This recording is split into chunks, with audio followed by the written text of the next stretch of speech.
The fluorescent lights in the research lab felt too bright, too cheerful for what was about to happen, though Naomi didn't know that yet. She stood among her colleagues, hands trembling as Dr. Patterson made the announcement she'd been waiting 7 years to hear. The FDA has approved your protocol for Phase 1 clinical trials. Naomi, your cancer treatment research is going to save lives. The room erupted in applause. Naomi felt tears streaming down her face, her heart pounding so hard she thought it might burst through her chest. 7 years of late nights, failed experiments, grant proposals, and unwavering dedication had finally paid off. This was the moment she'd dreamed about since graduate school, the reason she'd pushed through every obstacle, every doubt. Her first thought was Trevor. Her husband of 9 years, her college sweetheart, the man who'd supposedly supported her through every challenging moment of her career. He was on a business trip in Chicago, but she had to tell him immediately. This news was too big, too important to wait even one more hour. She stepped into the hallway, pulling out her phone with shaking fingers. The hallway was quieter, but she could still hear celebration continuing behind her. She dialed Trevor's number, practically bouncing on her toes as it rang. What? Twice? 3 times. Then a woman's voice answered. Hello. Naomi froze. The voice was sultry, amused, definitely not a hotel operator or conference colleague. I'm calling for Trevor Richardson, Naomi said, confusion flooding through her. I think I have the wrong number. No, you have the right number, the woman said, and Naomi heard something that made her blood run cold. Laughter. Not polite laughter, but mocking, cruel laughter. Trevor's right here. He's just busy. Who is this? Naomi demanded, her celebration mood evaporating like water on hot pavement. Where's my husband? Your husband? More laughter. Oh, honey. Trevor's been mine for the last 2 years. He's in the shower right now, but I can tell him his roommate called. Roommate? Naomi's voice came out strangled. I'm his wife. Wife? The woman repeated, her tone dripping with contempt. Yeah, he mentioned you sometimes. Said you're married to your job, never home, basically just a business arrangement at this point. Don't worry though, I've been keeping him very satisfied. He says I actually pay attention to him, unlike some people who care more about their precious research than their marriage. Naomi's knees felt weak. She leaned against the wall, her free hand pressed against the cool surface to steady herself. This couldn't be happening. Not today. Not on the best day of her professional life. You're lying, Naomi whispered, but even as she said it, pieces began falling into place in her mind. Trevor's increased business trips. His late nights at the gym. The way he'd stopped asking about her research 6 months ago. The distance she'd attributed to work stress. Am I? The woman said. Check your credit card statement from last month. The charges from the Ritz-Carlton? That was us. The jewelry from Tiffany's? What? All of it. He's been funding our relationship with your joint accounts, and you were too busy in your lab to even notice. Put Trevor on the phone right now, Naomi demanded, her voice shaking with rage and disbelief. No, the woman said simply. He's my man now, not yours. He gave me his phone because he knew it might be you calling with some boring work news, and he didn't want to be bothered. That should tell you everything you need to know about where his priorities are. Do yourself a favor and get a good lawyer. Trevor's done pretending to care about your marriage. The line went dead. Naomi stood in that hospital hallway, phone clutched in her hand as her world collapsed around her. Behind her, she could hear her colleagues still celebrating, probably wondering where she'd gone. In front of her, the white walls seemed to close in, making it hard to breathe. Her hands moved automatically, opening her banking app. She navigated to their joint checking account with trembling fingers. The balance made her gasp. They'd had over $45,000 in that account last month. Money she'd been saving for their planned home renovation. Now it showed $3,200. With growing horror, she checked their joint savings. The account that had held her $80,000 inheritance from her grandmother showed a balance of $12,000. She clicked on the transaction history and felt bile rise in her throat. Transfers to an account she didn't recognize. Cash withdrawals in Chicago, Atlanta, Miami, cities where Trevor had supposedly been on business trips. The biggest professional moment of her life, and she couldn't even feel it anymore. The joy had been completely stolen, replaced by a crushing weight of betrayal that made it hard to stand upright. Dr. Patterson appeared in the hallway, concern crossing his face when he saw her expression. Naomi? Are you all right? You look pale. I'm fine, she lied automatically, shoving her phone into her pocket. Just overwhelmed. This is a lot to process. Come back inside. We're opening champagne, the non-alcoholic kind since we're still on the clock. He smiled warmly. Your husband must be so proud. Did you reach him? Naomi felt something break inside her chest, but she forced a smile onto her face. Yeah. He's thrilled. She followed Dr. Patterson back into the lab, accepting congratulations from colleagues who had no idea her entire life had just shattered. Someone handed her a plastic cup of sparkling cider. She raised it when they made a toast to her success, the liquid tasting like ash in her mouth. All around her, people celebrated her achievement. Inside, Naomi was already calculating. That woman had mentioned 2 years. 2 years of lies, of betrayal, of theft. 2 years while Naomi had worked herself exhausted, believing she was building a future with a man who loved and supported her. She looked at her phone again at Trevor's contact photo smiling back at her. That picture had been taken on their anniversary last year. She remembered that day she'd taken the afternoon off from the lab, something she rarely did, to celebrate with him. He'd seemed distant even then, checking his phone constantly. She'd attributed it to work stress. Now she knew the truth. He'd been texting another woman. Probably making plans to see her. Possibly laughing at how gullible his wife was. The celebration continued around her, but Naomi was no longer present in any meaningful way. Her mind raced through memories, re-examining every moment of the last 2 years through this new horrible lens. Every late night she'd spent at the lab while Trevor claimed to be at the gym or working late himself. Every business trip she'd believed without question. Every time he'd encouraged her to stay late at work, saying he understood her dedication. He'd been clearing the way to cheat on her. Every supportive word had been a lie designed to give him freedom to betray her. As her colleagues finally began dispersing back to their workstations, Naomi remained standing in place, cup still in hand. She looked at the research data on her computer screen, 7 years of work culminating in today's approval. This achievement was supposed to be the beginning of everything she'd worked for. Instead, it felt like the end of everything she'd believed about her life. Her phone buzzed. A text from Trevor. Sorry I missed your call. In meetings all day. Call you tonight. The casualness of it, the easy lie, made rage surge through her so intensely she had to grip the edge of her desk. He had no idea that woman had answered. He was going to come home, kiss her cheek, ask about her day with that same false warmth he'd been performing for 2 years. Naomi deleted the text without responding. She opened a new browser window on her computer and typed, "Best divorce attorneys in Philadelphia." If Trevor thought she was too focused on her career to notice his betrayal, he was about to learn exactly how focused she could be when properly motivated. She just spent 7 years methodically building a groundbreaking cancer treatment through careful research, patience, and strategic planning. She would apply those same skills to destroying the life of the man who'd betrayed her. Naomi left work early that day, something she never did. Her colleagues assumed she was celebrating her achievement, but as she drove home through afternoon traffic, her hands gripped the steering wheel so tightly her knuckles turned white. The radio played cheerful pop music that felt like mockery. She turned it off, driving in silence.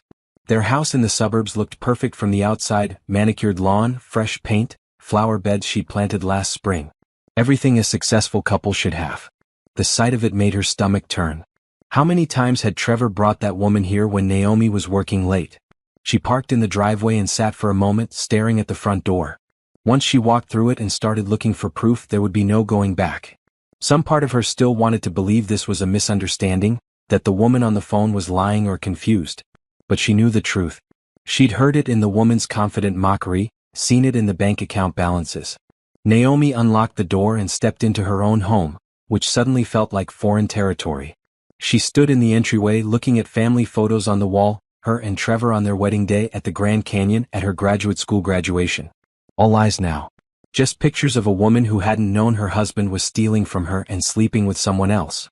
She started in their bedroom. Trevor's side of the walk-in closet first. She pulled down boxes from the top shelf, dumping contents onto the floor. Old tax documents, college memorabilia, nothing useful. She checked jacket pockets, finding receipts for restaurants she'd never been to. One dated 3 weeks ago. Dinner for 2 at an expensive steakhouse downtown, total bill $347. He told her he was eating at the hotel that night during a supposed business trip. The gym bag. Trevor had 2, one he used regularly, one that sat in the back of the closet. Naomi pulled out the unused one and unzipped every compartment. In a small interior pocket, hidden beneath the lining, she found it. A phone. Not Trevor's iPhone with the blue case that he carried everywhere. This was an Android older model, black. A burner phone. Naomi's hands shook as she powered it on. No password protection, arrogant. The screen loaded to show 43 unread text messages, all from a contact saved as S. She opened the message thread and immediately wished she hadn't. The messages went back 2 years exactly as the woman on the phone had claimed. Thousands of messages between Trevor and someone named Simone. Intimate photos Naomi couldn't bear to look at for more than a second. Plans to meet at hotels. Complaints about Naomi herself. Wife working late again, want to come over? Can't believe she fell for the Chicago excuse again. We have all weekend. Told her I'm at the gym. Be there in 20. Message after message, detailing every lie, every betrayal. And worse plans for the future. One message from 3 months ago made Naomi's blood run cold. Just need to wait a bit longer until her research project wraps up and she gets that patent money. Then we can leave and live however we want. She'll be too devastated to fight the divorce properly. We'll get at least half of everything. So it wasn't just an affair. It was a calculated plan to use her, to wait until her work paid off, then take everything and abandon her. Naomi carefully photographed every message, every photo, every piece of evidence.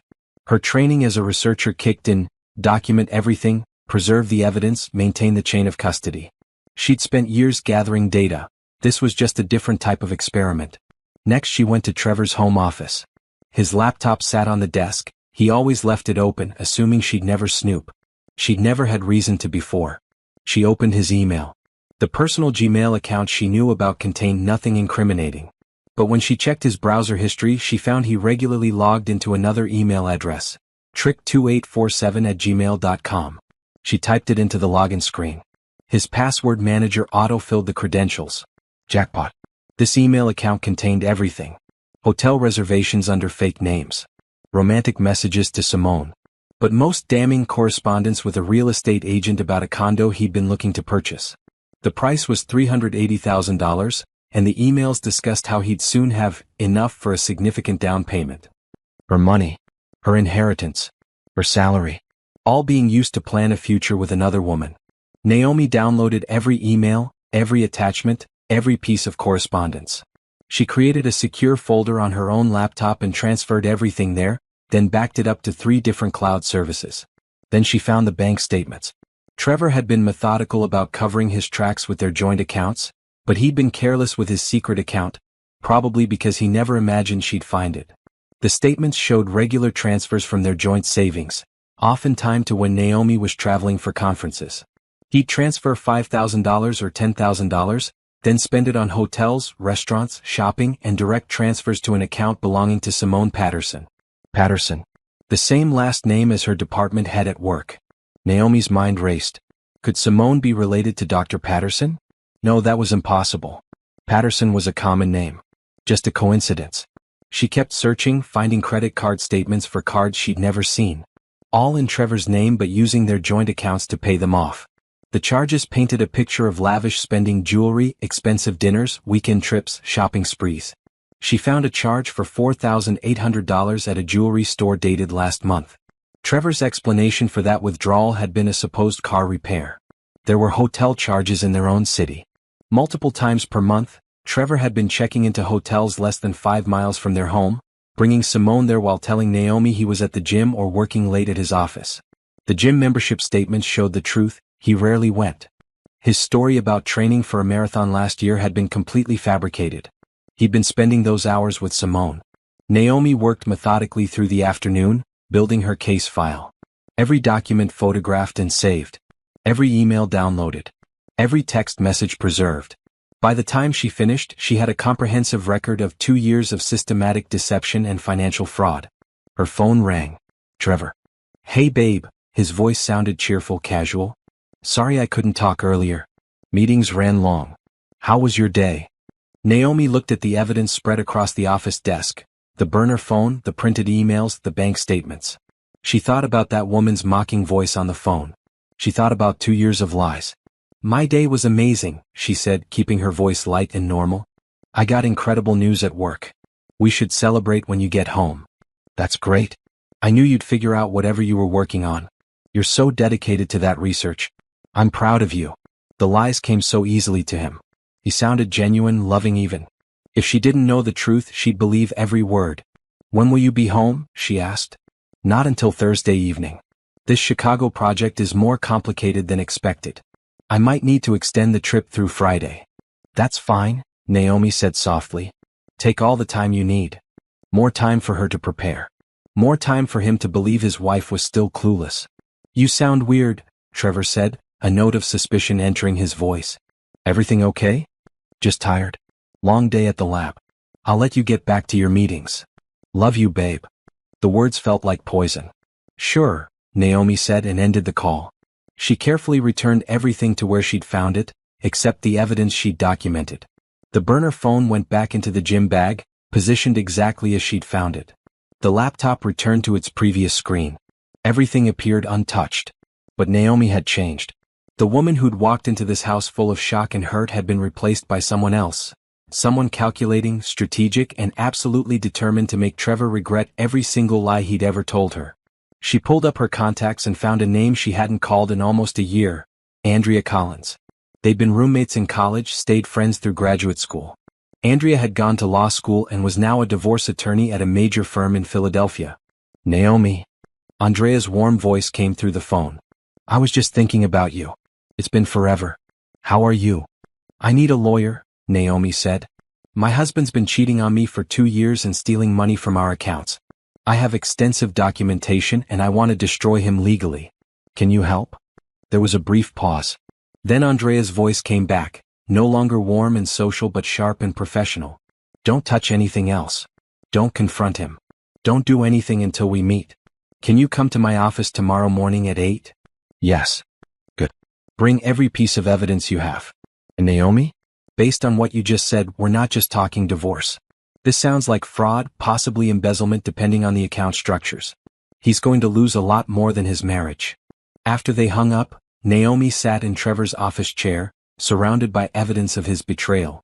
The sun was setting outside, casting long shadows through the window. She should feel devastated, destroyed by the revelation that her husband had been systematically using and betraying her. Instead, she felt something cold and sharp crystallizing in her chest. Not quite rage anymore. Something more focused. Trevor had made a crucial mistake.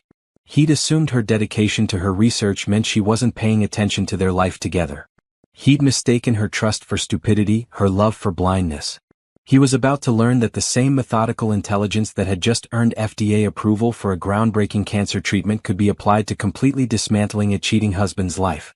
Naomi stood up, closed the office door behind her, and went to pack an overnight bag. She wouldn't be staying in this house tonight or any night until the locks were changed and Trevor's name was off the deed. But she'd be back. This house was hers, bought primarily with her income. The life they'd built was hers, funded by her career while he'd contributed far less.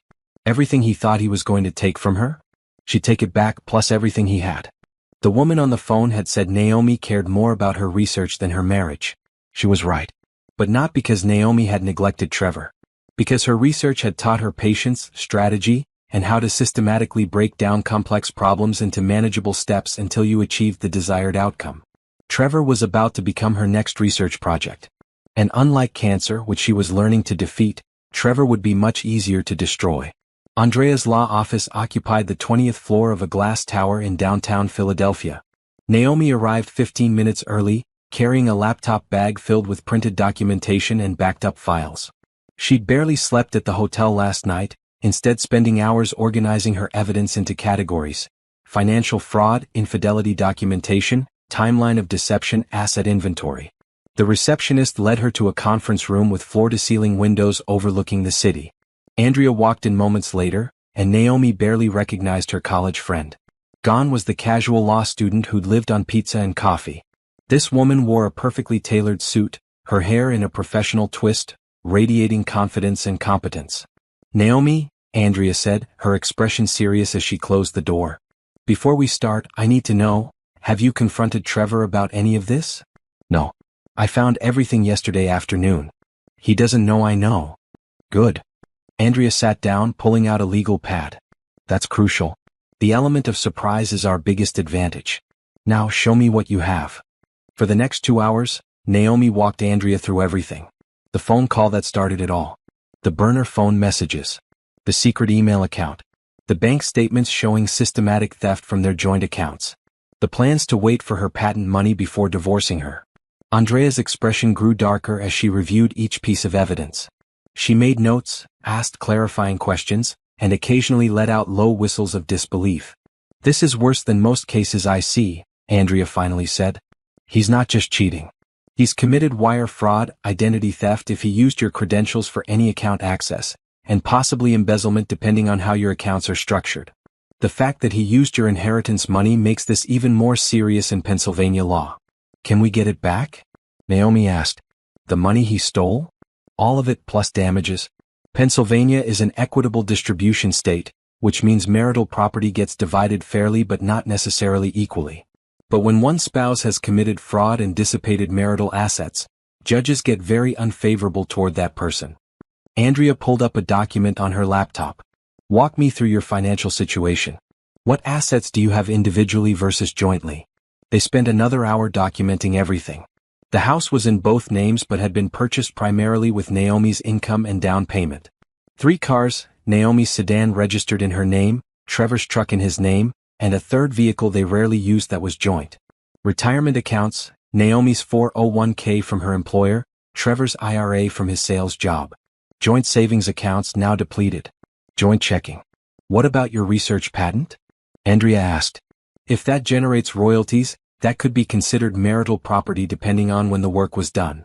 I started the research 4 years ago, but the majority of the work has been in the last 2 years," Naomi said. "While Trevor was actively cheating and stealing from me. That helps. We can argue that he contributed nothing to the achievement and actively undermined the marriage during the crucial development period." Andrea made more notes. "What about his income versus yours? I make $140,000 as a senior research scientist. Trevor makes about $85,000 in medical device sales, but his income has been inconsistent the last 2 years. He claimed it was market conditions, but now I wonder if he was less focused on work because he was busy with Simone." Andrea nodded. "Here's what we're going to do. First, you need to secure your assets immediately. Today. This morning you're going to open new bank accounts in your name only at a different bank from where your joint accounts are held. Transfer your next paycheck there. Going forward, not 1 cent of your money goes into joint accounts. Won't that alert him something's wrong? Not if he's not paying attention, and based on his behavior he's not. He thinks you're oblivious. We use that against him." Andrea pulled up a checklist on her laptop. "Second, we need to document everything in your home. Photos of all assets, especially anything he might try to hide or sell. I assume he has no idea you've documented his affair?" "None. I put everything back exactly as I found it." "Perfect. The burner phone is crucial evidence. At some point before we serve him, we'll need to seize that phone legally. I'll work with our investigator on the proper way to do that." Andrea looked up from her notes. "Third, we need to know more about Simone. Full name, employment, everything.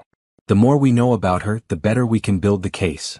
Naomi pulled up the photos she'd taken of the phone messages. Simone Patterson. The messages show she lives at the Riverside Luxury Apartments downtown. Trevor's been paying her rent, $2,800 per month according to the bank statements. Andrea typed the name into her computer, then stopped. Her expression changed. "Wait. Simone Patterson.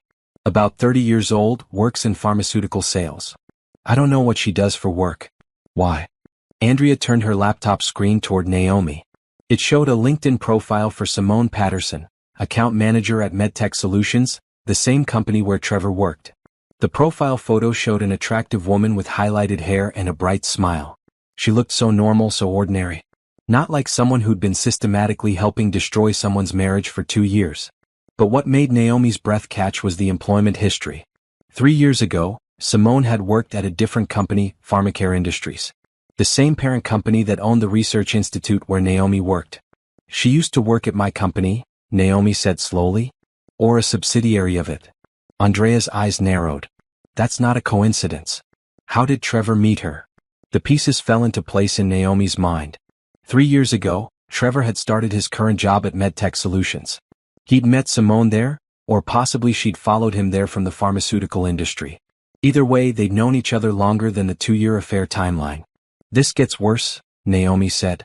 "The woman who answered Trevor's phone yesterday said he fired her as his secretary 3 years ago but actually set her up in an apartment. But she's not his secretary, she works in sales at his company." Andrea made more notes. So the relationship goes back further than 2 years, and there's a history of him helping her professionally or financially. That's good for us, shows a pattern of using marital funds to support his mistress over an extended period.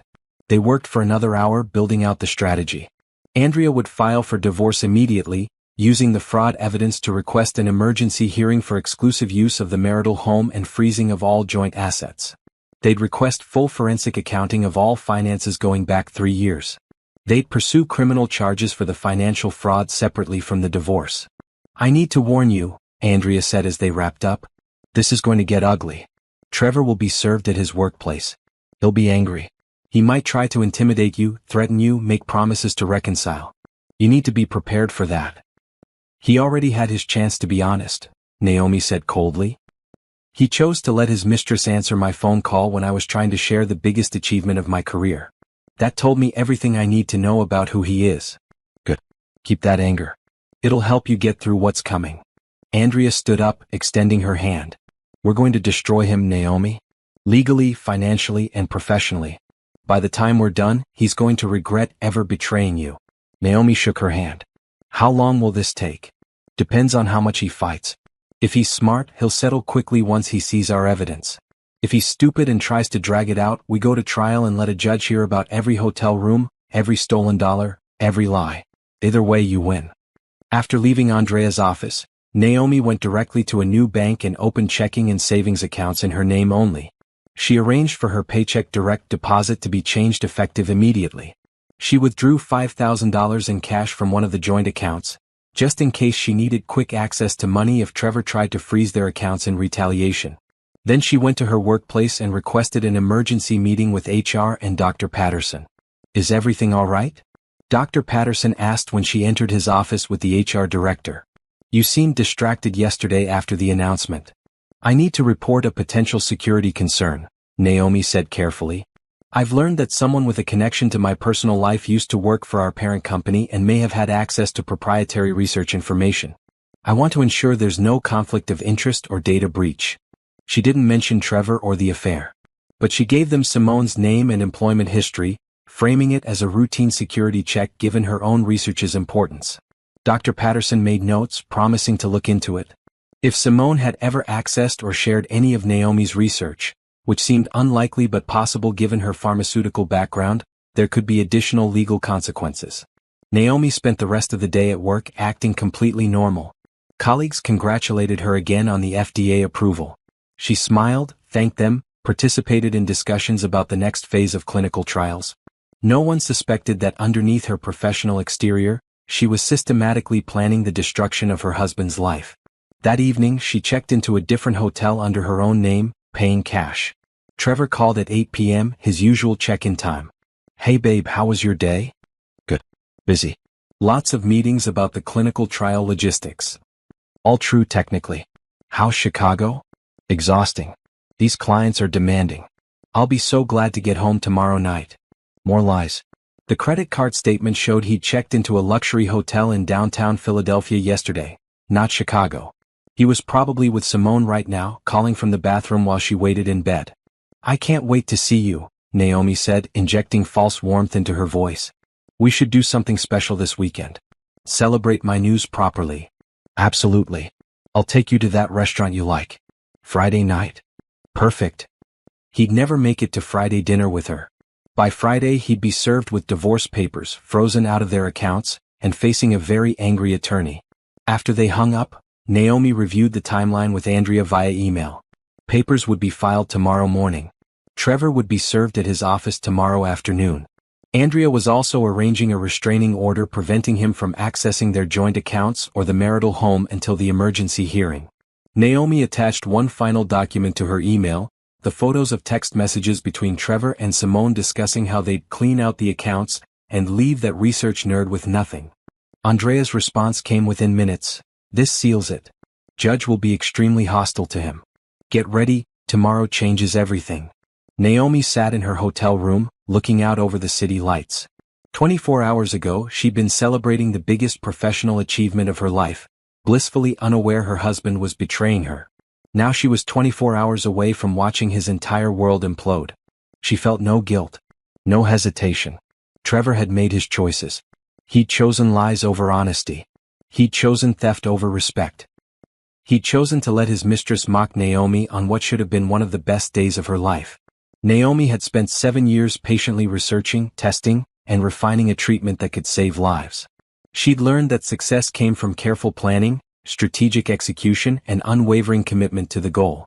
She'd apply those same principles to making sure Trevor Richardson learned the most expensive lesson of his life.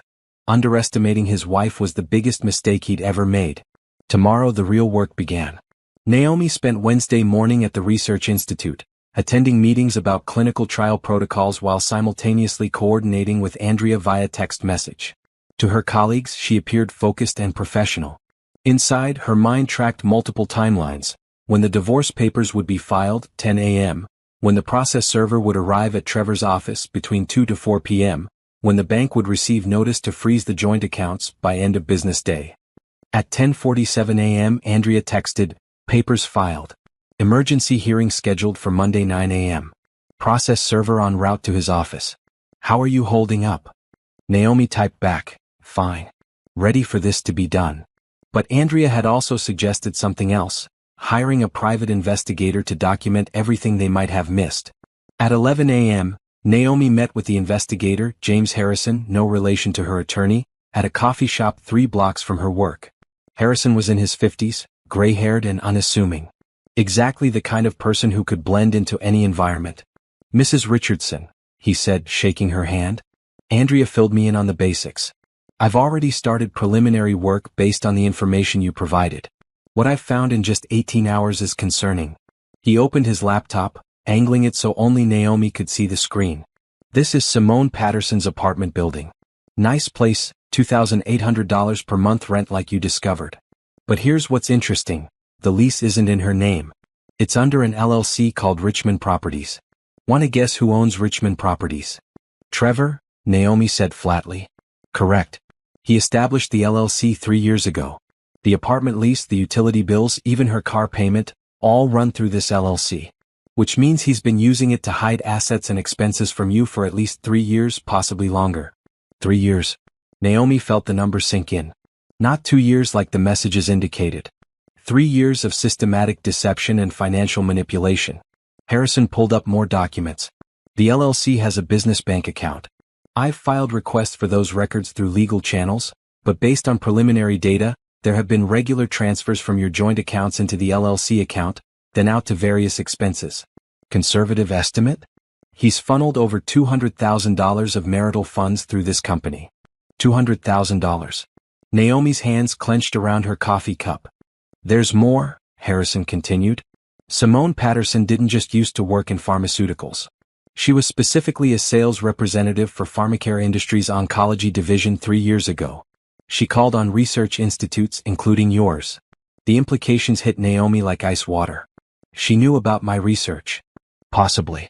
I'm still confirming, but it's likely she met Trevor through work connections and knew exactly who you were and what you were working on. The timeline suggests their relationship began right around when your cancer treatment research started showing serious promise." "You're saying this was planned from the beginning? That she targeted Trevor because of my work?" "I'm saying it's a possibility we need to investigate. If she had access to confidential information about your research and its commercial potential, and then began a relationship with your husband right as that research was becoming valuable." Harrison let the sentence hang. Naomi sat back in her chair, the coffee shop noise fading into background static. She'd thought Trevor was simply a cheating husband. Now Harrison was suggesting something far more calculated: that Simone might have deliberately pursued Trevor because she knew about Naomi's groundbreaking research and its future financial value. "Can you prove it?" Naomi asked. "I'm working on it. I've requested her employment records, visitor logs from your institute, any documentation of her sales calls. If she accessed information about your research or communicated with Trevor about it before their affair officially started, we'll find it." Harrison pulled up more photos on his laptop. Simone and Trevor at restaurants. Simone and Trevor entering hotels. Simone and Trevor at what looked like a weekend trip to the beach. The photos were time-stamped over the past 6 months. "The affair has been ongoing and active," Harrison said. "They're not careful. They go to public places, use social media, act like a couple.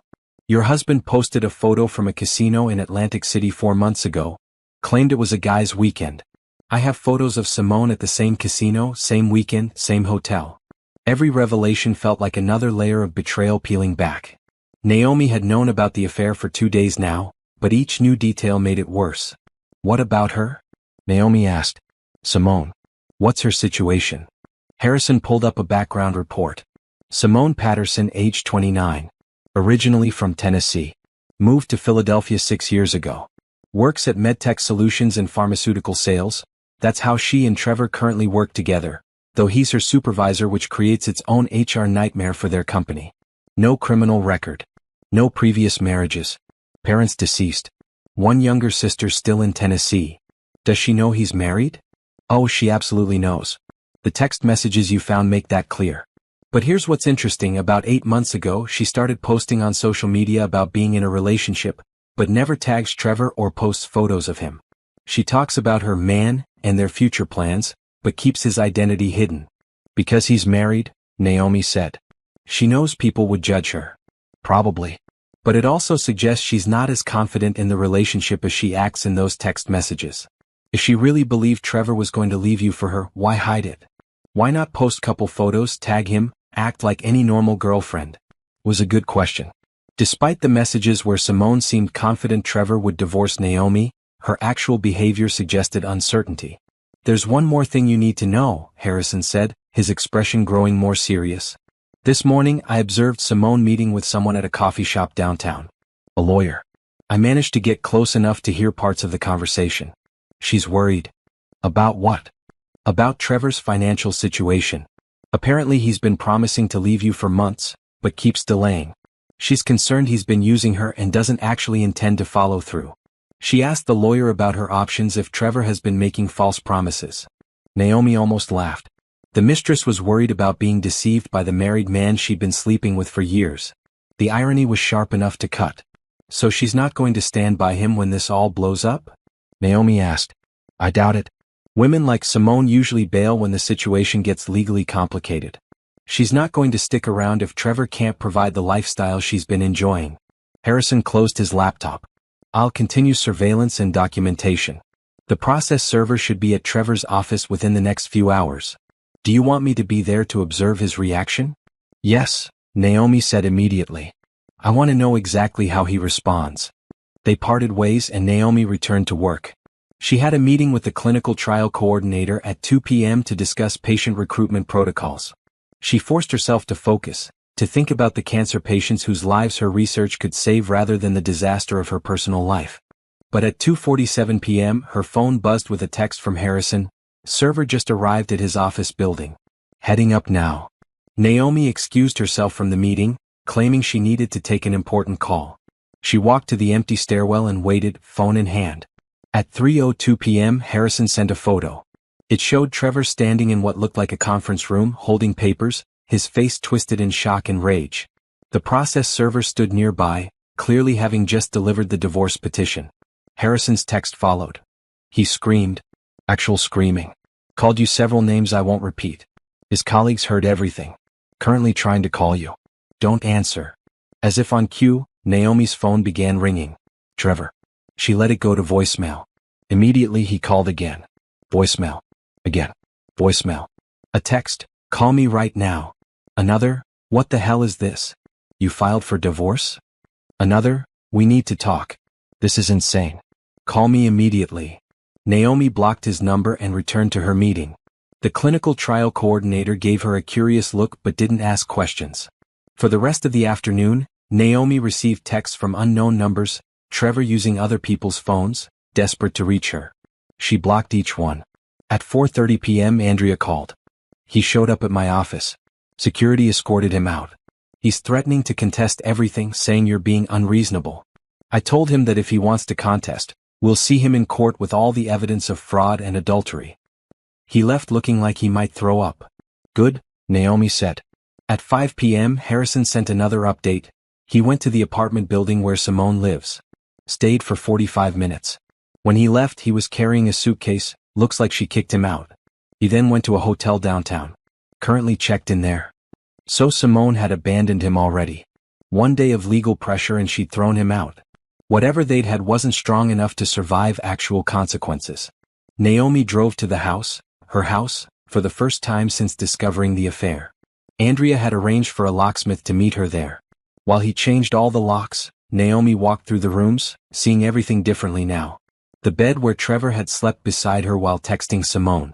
The kitchen where he'd eaten breakfast and lied about his plans for the day. The living room where they'd watched TV together, him checking his burner phone whenever she left the room. Every space contaminated by deception. The locksmith finished and handed her new keys. "You want me to install a security camera at the front door?" he asked. "In case your ex tries anything?" "Yes," Naomi said. "And one at the back door too." Within an hour she had camera coverage of all entrances, linked to an app on her phone. If Trevor tried to enter the house, she'd know immediately. At 7 p.m. a call came from an unknown number. Against her better judgment, Naomi answered. "You vindictive witch," was Simone. Her voice had none of the mocking confidence from 2 days ago. Now she sounded angry and desperate. "You couldn't just let him go. You had to destroy everything." "You helped him steal $200,000 from me," Naomi said calmly. "That's not ending a marriage. That's fraud. He loves me. We were building a life together, and you were too busy with your stupid research to even notice. He deserves happiness. Then he should have divorced me honestly instead of stealing and lying." Naomi kept her voice level. "Don't call me again." "This isn't over," Simone hissed. "Trevor has rights. He'll fight this. We'll." Naomi hung up and blocked the number. Her phone immediately rang again. Different unknown number. She answered. "Please." Trevor's voice, and he was crying. "Please, Naomi. Let's talk about this. We can work it out. I made mistakes, but we can fix this." "No," Naomi said simply. "I love you. I never stopped loving you. It was just a mistake, just something that happened. Please don't do this. Don't destroy our marriage over one mistake." "One mistake?" "Trevor, you've been lying to me for 3 years. You created an LLC to hide assets. You stole my inheritance money. You let your mistress answer my phone when I called to share the biggest achievement of my life. That's not one mistake. That's 3 years of deliberate betrayal. I can explain all of it. Just give me a chance. Please. Don't throw away 9 years of marriage." "You already threw it away," Naomi said. "See you in court Monday." She hung up and turned off her phone entirely. The house felt empty and quiet. Naomi made herself dinner, simple pasta with vegetables, and ate it alone at the kitchen table. This was her life now. Single. Betrayed. Fighting for everything she'd thought was secure. But she wasn't broken. She wasn't devastated and unable to function like Trevor had expected. She was angry, yes. Hurt, absolutely. But more than anything, she was determined. Tomorrow, her story would begin circulating, colleagues would hear, mutual friends would find out, her family would need to be told. The humiliation of being the wife who'd been cheated on for years without knowing would be public. But Trevor's story would circulate too. The husband who'd stolen from his wife, created fake companies to hide assets, and let his mistress mock her on what should have been a celebration day. Between those two stories, Naomi knew which person people would sympathize with. She cleaned up the dishes, locked all the doors, and went upstairs to the guest bedroom. She wasn't ready to sleep in the bed she'd shared with Trevor, might never be ready for that. Eventually she'd replace it, redecorate the entire room, erase every trace of him from her home. But tonight she just needed to rest.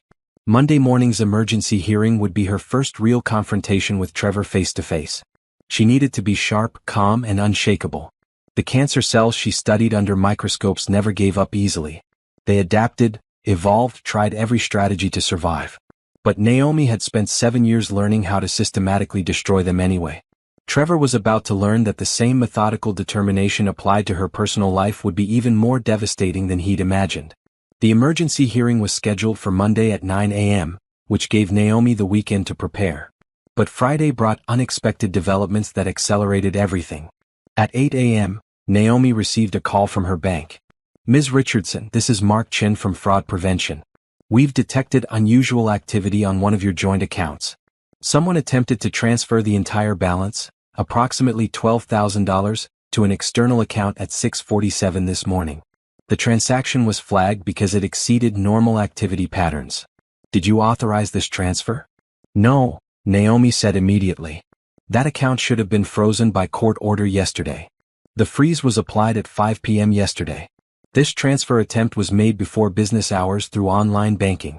It was declined due to the freeze, but I wanted to alert you that someone with access credentials tried to empty the account. Trevor. Of course. He'd woken up early and tried to drain their remaining joint funds before the hearing. Thank you for catching it, Naomi said. That account is involved in divorce proceedings. The person who attempted that transfer is my husband, and he's being investigated for financial fraud. Noted. I'll document this attempt. It may be useful for your legal case. After hanging up, Naomi immediately forwarded the information to Andrea, who responded within minutes. Perfect. Shows ongoing intent to defraud you. This strengthens our case significantly. Judge will not be happy. At 10 a.m., Naomi's HR director called her into an urgent meeting. Dr. Patterson was there too, both looking concerned. Naomi, the HR director began carefully, we completed the security review you requested regarding Simone Patterson. What we found is troubling. 3 years ago, when she worked for Pharmacare Sales Division, she made multiple visits to this institute. Her visitor logs show she specifically requested meetings with researchers in the oncology department. Naomi felt her stomach tighten. Did she ever meet with me? No direct meetings logged. But she did attend a symposium 3 years ago where you presented preliminary findings on your cancer treatment research. Your presentation included projections about the treatment's potential commercial value if development continued successfully. So Simone had known.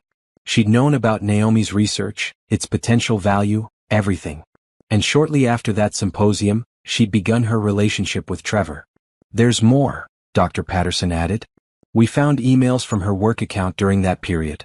She was corresponding with a colleague about identifying promising research projects and building relationships with key personnel. The language suggests she was actively trying to gather competitive intelligence. Was she attempting corporate espionage? Naomi asked. We can't prove that definitively. She was fired from Pharmacare 18 months ago for unspecified performance issues, so we can't access those files. But the pattern of behavior suggests she was inappropriately interested in proprietary research information. Given her subsequent relationship with your husband, it raises serious questions about whether she targeted him specifically. I want this documented, Naomi said. My attorney needs to know everything. Already prepared, the HR director said, sliding a folder across the table. Complete visitor logs, email records, and our security assessment. If there's any possibility she accessed or shared confidential research information through her relationship with your husband, that could be grounds for additional legal action beyond your divorce. After the meeting, Naomi sat in her office staring at the folder. The betrayal was so much worse than she'd initially thought. This wasn't just a husband who'd fallen for another woman. This was a calculated scheme, possibly planned from the beginning, to gain access to valuable research and position themselves to profit from it. The text messages made more sense now, Trevor telling Simone to wait until the patent money comes through. They'd been planning this for years, waiting for the perfect moment when Naomi's research finally paid off. Her phone rang. Harrison, the investigator. I have something you need to hear, he said without preamble. Can you talk privately? Naomi locked her office door. Go ahead. I've been monitoring Trevor's communications through legal channels. This morning he met with a different lawyer. Not a divorce attorney but a business attorney. They discussed trying to claim partial ownership of your research patent based on his support during your marriage. Rage flooded through Naomi so intensely she had to grip the edge of her desk. He wants credit for my research? His lawyer told him it's a weak claim but worth trying. The argument would be that as your husband he provided emotional and financial support that enabled you to complete the research, therefore he deserves a portion of any royalties. I supported us both financially, Naomi said through clenched teeth. My salary was twice his. I paid for this house, most of our expenses, everything. And he was stealing from me the whole time. I know. His lawyer basically told him the same thing, that it won't work, especially given the fraud allegations. But Trevor's desperate. He sees that patent as his meal ticket. What else did they discuss? Contesting the divorce, claiming you abandoned the marriage by focusing on work, trying to argue for 50-50 asset split despite the fraud evidence. His lawyer seemed skeptical but agreed to try. Oh, and one more thing, Trevor asked about whether Simone could be compelled to testify if this goes to trial. His lawyer said yes and advised him that her testimony would likely hurt his case, not help it. After Harrison hung up, Naomi pulled out her own phone and typed a careful message to Andrea. Trevor is planning to claim partial ownership of my research patent. He's also trying to build a narrative that I abandoned our marriage by focusing on work. I have evidence that contradicts both claims. Andrea's response came quickly. Good. Let him try. We'll bury him with his own text messages. How are you holding up? Naomi thought about the question. How was she holding up? Her husband had betrayed her systematically for years. His mistress had possibly targeted him specifically to gain access to her research. They planned to steal her money, her work, her achievements. And now Trevor wanted to claim credit for research he'd actively tried to sabotage by distracting and stealing from her. I'm fine, she typed back. Angry but fine. See you Monday. The weekend passed in a blur of preparation. Naomi reviewed every document, every piece of evidence, every timeline. She practiced staying calm, keeping her voice level, not showing emotion when confronted with Trevor's lies.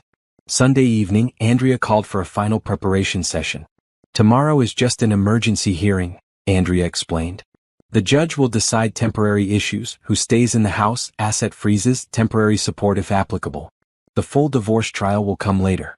But tomorrow sets the tone for everything that follows. What should I expect? Trevor's lawyer will try to paint you as unreasonable. They'll claim you overreacted, that the affair was just a mistake, that freezing him out of accounts in the house is punitive. They'll probably argue he needs access to marital funds to pay for his hotel and living expenses. He created this situation, Naomi said. Exactly. That's what we'll argue. He chose to commit fraud, to violate the marriage, to steal from joint accounts. The consequences are his own fault. Andrea paused. Naomi, you need to be prepared, you'll have to see him tomorrow. Sit in the same room. He might try to talk to you before or after the hearing. I won't engage with him. Good. Don't speak to him at all unless it's absolutely necessary and through lawyers. Don't respond to any emotional appeals or manipulation attempts. Stay focused on the facts. That night, Naomi barely slept. She kept rehearsing possible scenarios in her mind. What Trevor might say. How she'd respond. The judge's potential questions. Every possible outcome. At 6 a.m., she gave up on sleep and went for a run through her neighborhood. The early morning air was cool, the streets quiet. She ran hard, pushing herself until her legs burned and her lungs ached. Physical exhaustion helped quiet the mental turmoil. By 7:30 a.m., she was showered and dressed in a conservative navy suit, professional, composed, unshakable. She looked at herself in the mirror and barely recognized the woman staring back. 2 weeks ago, she'd been excited about her research, blissfully unaware of the betrayal in her life. Now she looked like someone ready for war. At 8:30 a.m., Naomi arrived at the courthouse. Andrea met her in the hallway outside the courtroom, looking sharp and confident. Trevor's already here with his attorney, Andrea said quietly. They look worried. Good. Ready? Ready. They walked into the courtroom together. Trevor sat at the defense table with an older man in an expensive suit, his attorney, presumably. Trevor looked awful. His hair was messy, he had dark circles under his eyes, and his suit looked slept in. When he saw Naomi, his expression cycled rapidly through emotions: hope, anger, desperation, fear. Naomi kept her face completely neutral and took her seat next to Andrea without once looking directly at Trevor. All rise, the bailiff called out. The Honorable Judge Patricia Morrison presiding. Judge Morrison was a stern-looking woman in her 60s with sharp eyes that seemed to assess everything at once. She sat down, reviewed the files in front of her, and looked up at both parties. This is an emergency hearing in the matter of Richardson versus Richardson, she began. I've reviewed the filed motions. Ms. Richardson is seeking exclusive use of the marital home, freezing of all joint assets pending full trial, and restraining orders preventing Mr. Richardson from accessing certain accounts. Mr. Richardson is contesting these requests. Let's hear arguments. Ms. Collins, you first. Andrea stood up, every inch the professional attorney. Your Honor, this case involves extensive financial fraud committed by the respondent against my client over a period of at least 3 years. Mr. Richardson systematically stole from joint accounts, established a fraudulent LLC to hide assets, and misappropriated over $200,000 in marital funds, including my client's inheritance from her grandmother. We have comprehensive documentation of this fraud, including bank statements, business records, and text messages where Mr. Richardson discussed his plans to clean out the accounts before divorcing my client. Andrea presented the evidence methodically: bank statements showing transfers, text messages displaying Trevor's plans, documentation of the LLC and the apartment he'd been paying for. She pulled up the message where Trevor and Simone discussed waiting for Naomi's patent money before leaving. Judge Morrison's expression grew increasingly stern as she reviewed each piece of evidence. Trevor's attorney stood up. Your Honor, while my client admits there was an extramarital relationship, which he deeply regrets, the characterization of these financial transactions as theft or fraud is inaccurate. These were joint accounts and my client had every legal right to access them. The LLC was established for legitimate business purposes. What legitimate business purposes? Judge Morrison interrupted. What business was this LLC conducting? Trevor's attorney hesitated. Property management, Your Honor. Property management of one apartment leased to Mr. Richardson's mistress, paid for with marital funds? The judge's tone was icy. Continue. My client believes the asset freeze is punitive and unnecessary. He needs access to funds to pay for basic living expenses. Ms. Richardson has frozen him out of his own home, changed the locks, and left him unable to access any money. Mr. Richardson created this situation by emptying joint accounts the morning after being served with divorce papers, Andrea countered. He attempted to transfer $12,000 from their remaining joint account at 6:47 a.m. last Friday, before business hours, clearly trying to drain the account before court-ordered freezes could take effect. This shows ongoing intent to defraud my client. Judge Morrison looked at Trevor directly. Did you attempt to transfer money from a joint account after being served with divorce papers? Trevor stood up, his lawyer pulling him back down and whispering urgently. His lawyer spoke. My client was attempting to access funds he believed he was entitled to. After being served with papers that specifically mentioned asset protection and fraud allegations? The judge's skepticism was obvious. That shows remarkably poor judgment at minimum. What about the allegations regarding his treatment of Ms. Richardson? I see a note here about a phone call where the mistress answered his phone. Andrea stood again. Your Honor, my client had just received the biggest professional achievement of her career, FDA approval for her cancer treatment research. She called her husband to share this news, and his mistress answered the phone and mocked her. This demonstrates Mr. Richardson's complete disregard for his wife and the marriage. Judge Morrison looked at Trevor again. Is this true?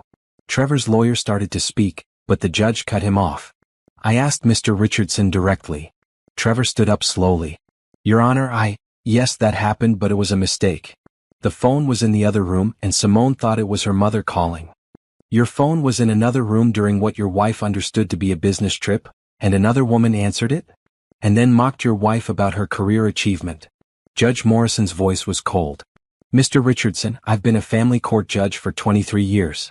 I've seen every excuse, every justification, every attempt to minimize harmful behavior.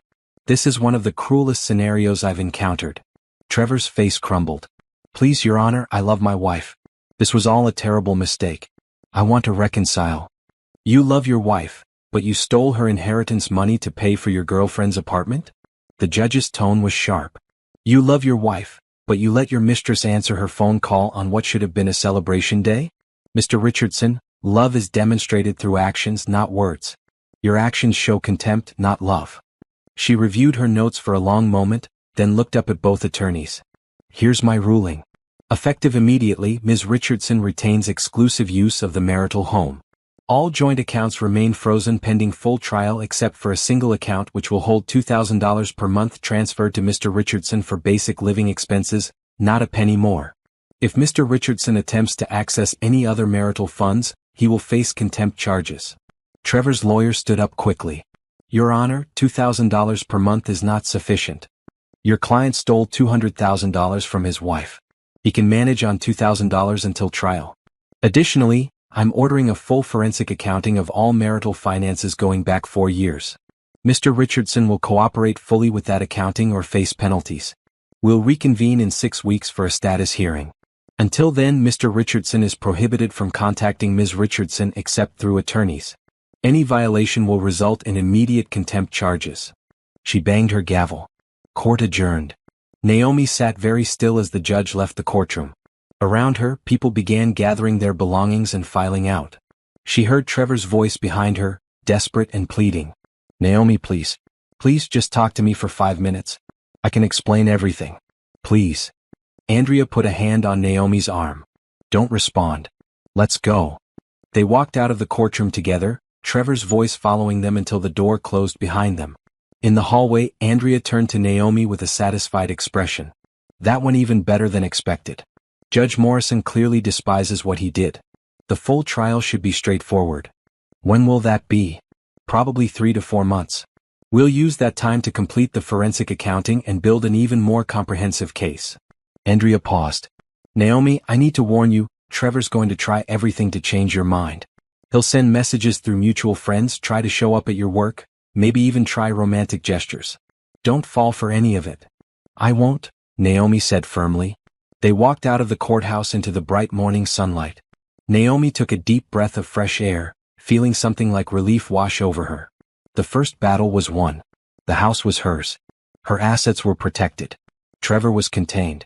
But as she walked to her car, she saw him standing in the parking lot, watching her with an expression of complete desperation. For just a second, she felt a flicker of something, not sympathy but recognition of the man she'd once loved. Then she remembered him laughing with Simone about her being a research nerd. She remembered that woman's mocking voice on the phone. She remembered 3 years of systematic lies and theft. The flicker disappeared. Naomi got in her car and drove away without looking back. Phase 1 was complete. Trevor was legally constrained, his access to money controlled, his ability to hide assets blocked. Now came Phase 2, ensuring he faced consequences not just in family court, but professionally and financially in every possible way. Because Naomi hadn't just spent 7 years learning to defeat cancer cells through methodical research. She'd also learned that some things, once identified as harmful, needed to be completely eradicated to protect future health. Trevor Richardson was about to learn that lesson the hard way. The first week after the emergency hearing felt like the calm before a hurricane. Naomi threw herself into work, using the clinical trial preparations as a welcome distraction from her imploding personal life. But the storm was brewing in multiple directions. On Tuesday, she received a call from MedTech Solutions' HR department. The woman on the phone sounded uncomfortable. Ms. Richardson, this is Bethany Walsh from MedTech HR. We're conducting an internal investigation into allegations involving your husband, Trevor Richardson, and another employee, Simone Patterson. Given that you're named in some of the relevant documentation, we wanted to inform you that we may need to request information from you. What kind of investigation? Naomi asked, though she could guess. We've discovered that Mr. Richardson submitted false expense reports over an extended period, claiming business travel that appears to have been personal in nature. Additionally, there are concerns about an inappropriate relationship between him and a subordinate employee that may have violated our code of conduct. If our investigation confirms these violations, both employees will face disciplinary action up to and including termination. Good. Let Trevor's professional life crumble alongside his personal life. I'm happy to cooperate, Naomi said. My attorney has documentation that might be relevant to your expense report investigation. Would you like me to provide that? That would be very helpful, yes.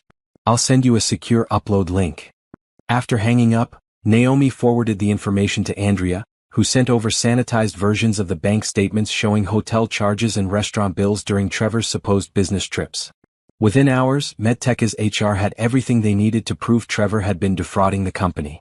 On Wednesday, Naomi's doorbell camera caught Trevor standing on the front porch at 11 p.m. He wasn't trying to break in, just standing there looking at the house.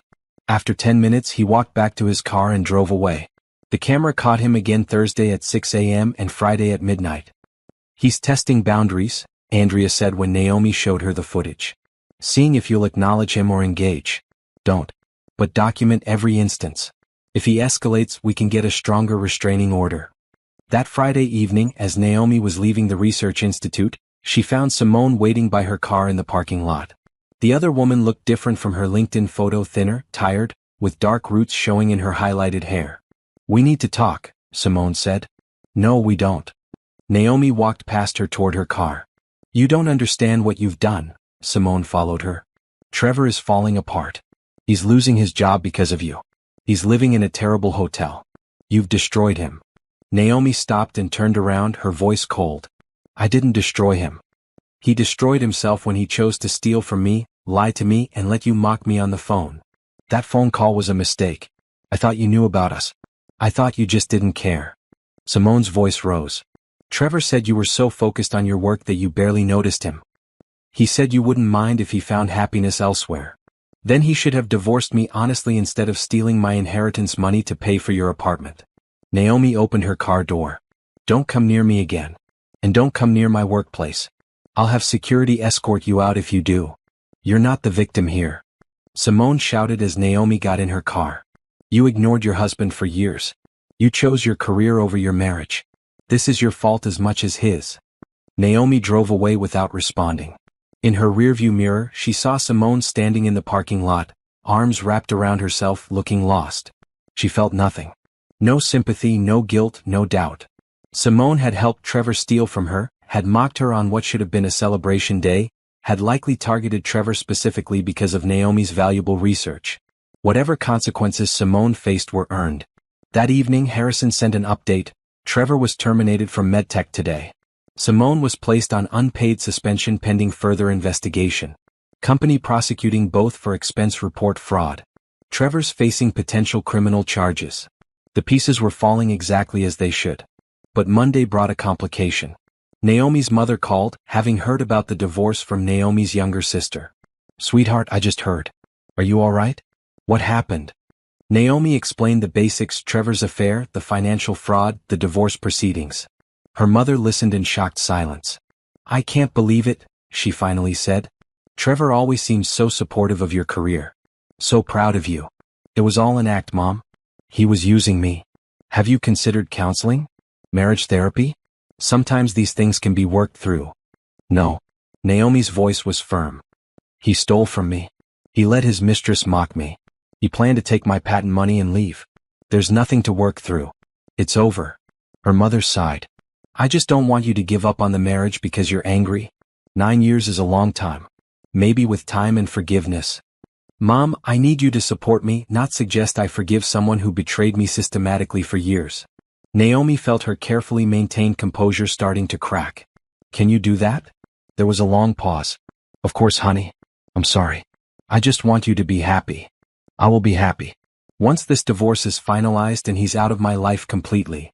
After hanging up, Naomi sat in her kitchen and let herself cry for the first time since discovering the affair. Not because she missed Trevor or doubted her decision, but because the weight of everything was crushing. Her marriage was over. Her family was questioning her choices. Her colleagues knew she'd been cheated on. The humiliation was public and permanent. But she only allowed herself 15 minutes of tears. Then she washed her face, made herself dinner, and returned to reviewing clinical trial documents. The work was still there. Her research was still groundbreaking. Her career was still successful. Trevor had taken her trust, her money, and her belief in their marriage. But he hadn't taken her achievements or her future. 2 weeks after the emergency hearing, the forensic accountant Andrea had hired delivered his preliminary report. Naomi sat in Andrea's office as they reviewed the findings together. It's worse than we initially thought, the accountant said, pulling up spreadsheets on his laptop. Mr. Richardson has been systematically diverting funds for 4 years, not 3. The LLC we discovered was only one of 3 separate entities he established. Between all 3, he's moved approximately $284,000 out of marital accounts.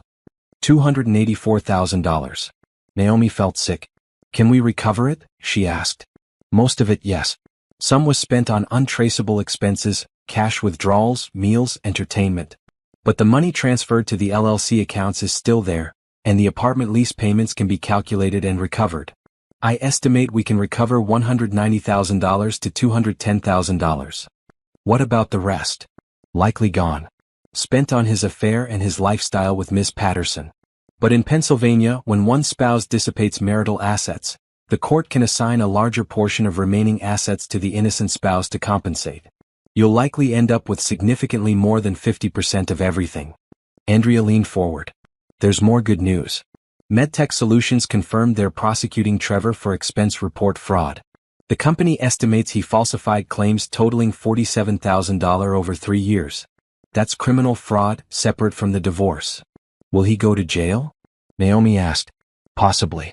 White-collar fraud cases sometimes result in probation and restitution rather than jail time, but given the amount and duration, jail time is possible.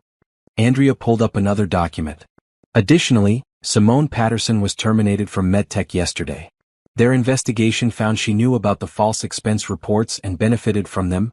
Trevor claimed business dinners that were actually dates with her. She's facing potential charges as an accessory. Everything was unraveling for both of them exactly as it should. There's one more thing, the forensic accountant said. I found evidence that Mr. Richardson took out a personal loan 18 months ago for $50,000. The loan application lists the marital home as collateral, but you never signed the documentation. That's forgery. He forged my signature? Naomi felt the rage returning, sharp and cold. Yes. The signature on file doesn't match your verified signature. That's another criminal charge: forgery and fraudulent loan application. The bank is cooperating with the investigation. After the meeting, Naomi sat in her car in the parking garage, trying to process everything. 4 years of lies. Nearly $300,000 stolen. Forged signatures. Criminal fraud. Every day brought new revelations of just how thoroughly Trevor had betrayed her. Her phone buzzed. A text from an unknown number. Please just talk to me. I'm losing everything. I know I messed up, but please don't do this. I love you. Trevor, using yet another person's phone. Naomi deleted the message without responding and drove to the research institute. She had a meeting with Dr. Patterson about the clinical trial timeline. Naomi, he said as she entered his office, I wanted to check on you. I know you're going through a difficult time personally. If you need to reduce your hours or take some time off. No, Naomi said immediately. This work is the most important thing in my life right now. It's what's keeping me sane. He nodded understandingly. The trial is going well. We have 15 patients enrolled and early indicators are promising. Your treatment protocol is performing better than expected. You should be very proud. She was proud. Despite everything happening in her personal life, her professional achievements stood solid. Cancer patients were receiving her treatment and it was working. That mattered more than anything Trevor had done to her. Over the following weeks, Naomi settled into a new routine. Work consumed most of her time, which was exactly what she wanted. At home, she began slowly redecorating, removing traces of Trevor from the house. She painted the bedroom a cool blue-gray instead of the beige Trevor had chosen. She bought new bedding, new curtains, new artwork for the walls. She had the locks changed again after the doorbell camera caught Trevor trying to use a key. He'd apparently kept a copy somehow. This time she installed smart locks that couldn't be duplicated. Harrison's surveillance reports came weekly. Trevor was staying at an extended stay hotel, struggling to find new employment. His reputation in the medical device sales industry had been destroyed by the fraud charges. Potential employers Googled his name and found news articles about his arrest for expense report fraud. Simone had moved back to Tennessee, living with her sister. She'd been unable to find work in pharmaceutical sales after being fired from MedTech. Her social media showed angry posts about how one mistake had ruined her life, though she never mentioned Trevor by name or took responsibility for the affair and fraud. They're both falling apart, Harrison reported during one of their meetings. Trevor's lawyer advised him to settle the divorce quickly and favorably to you. Fighting it will only make things worse when he eventually faces criminal trial. He's looking at potential jail time plus restitution to both you and his former employer. His best option is to cooperate fully with the divorce and hope for leniency in the criminal case.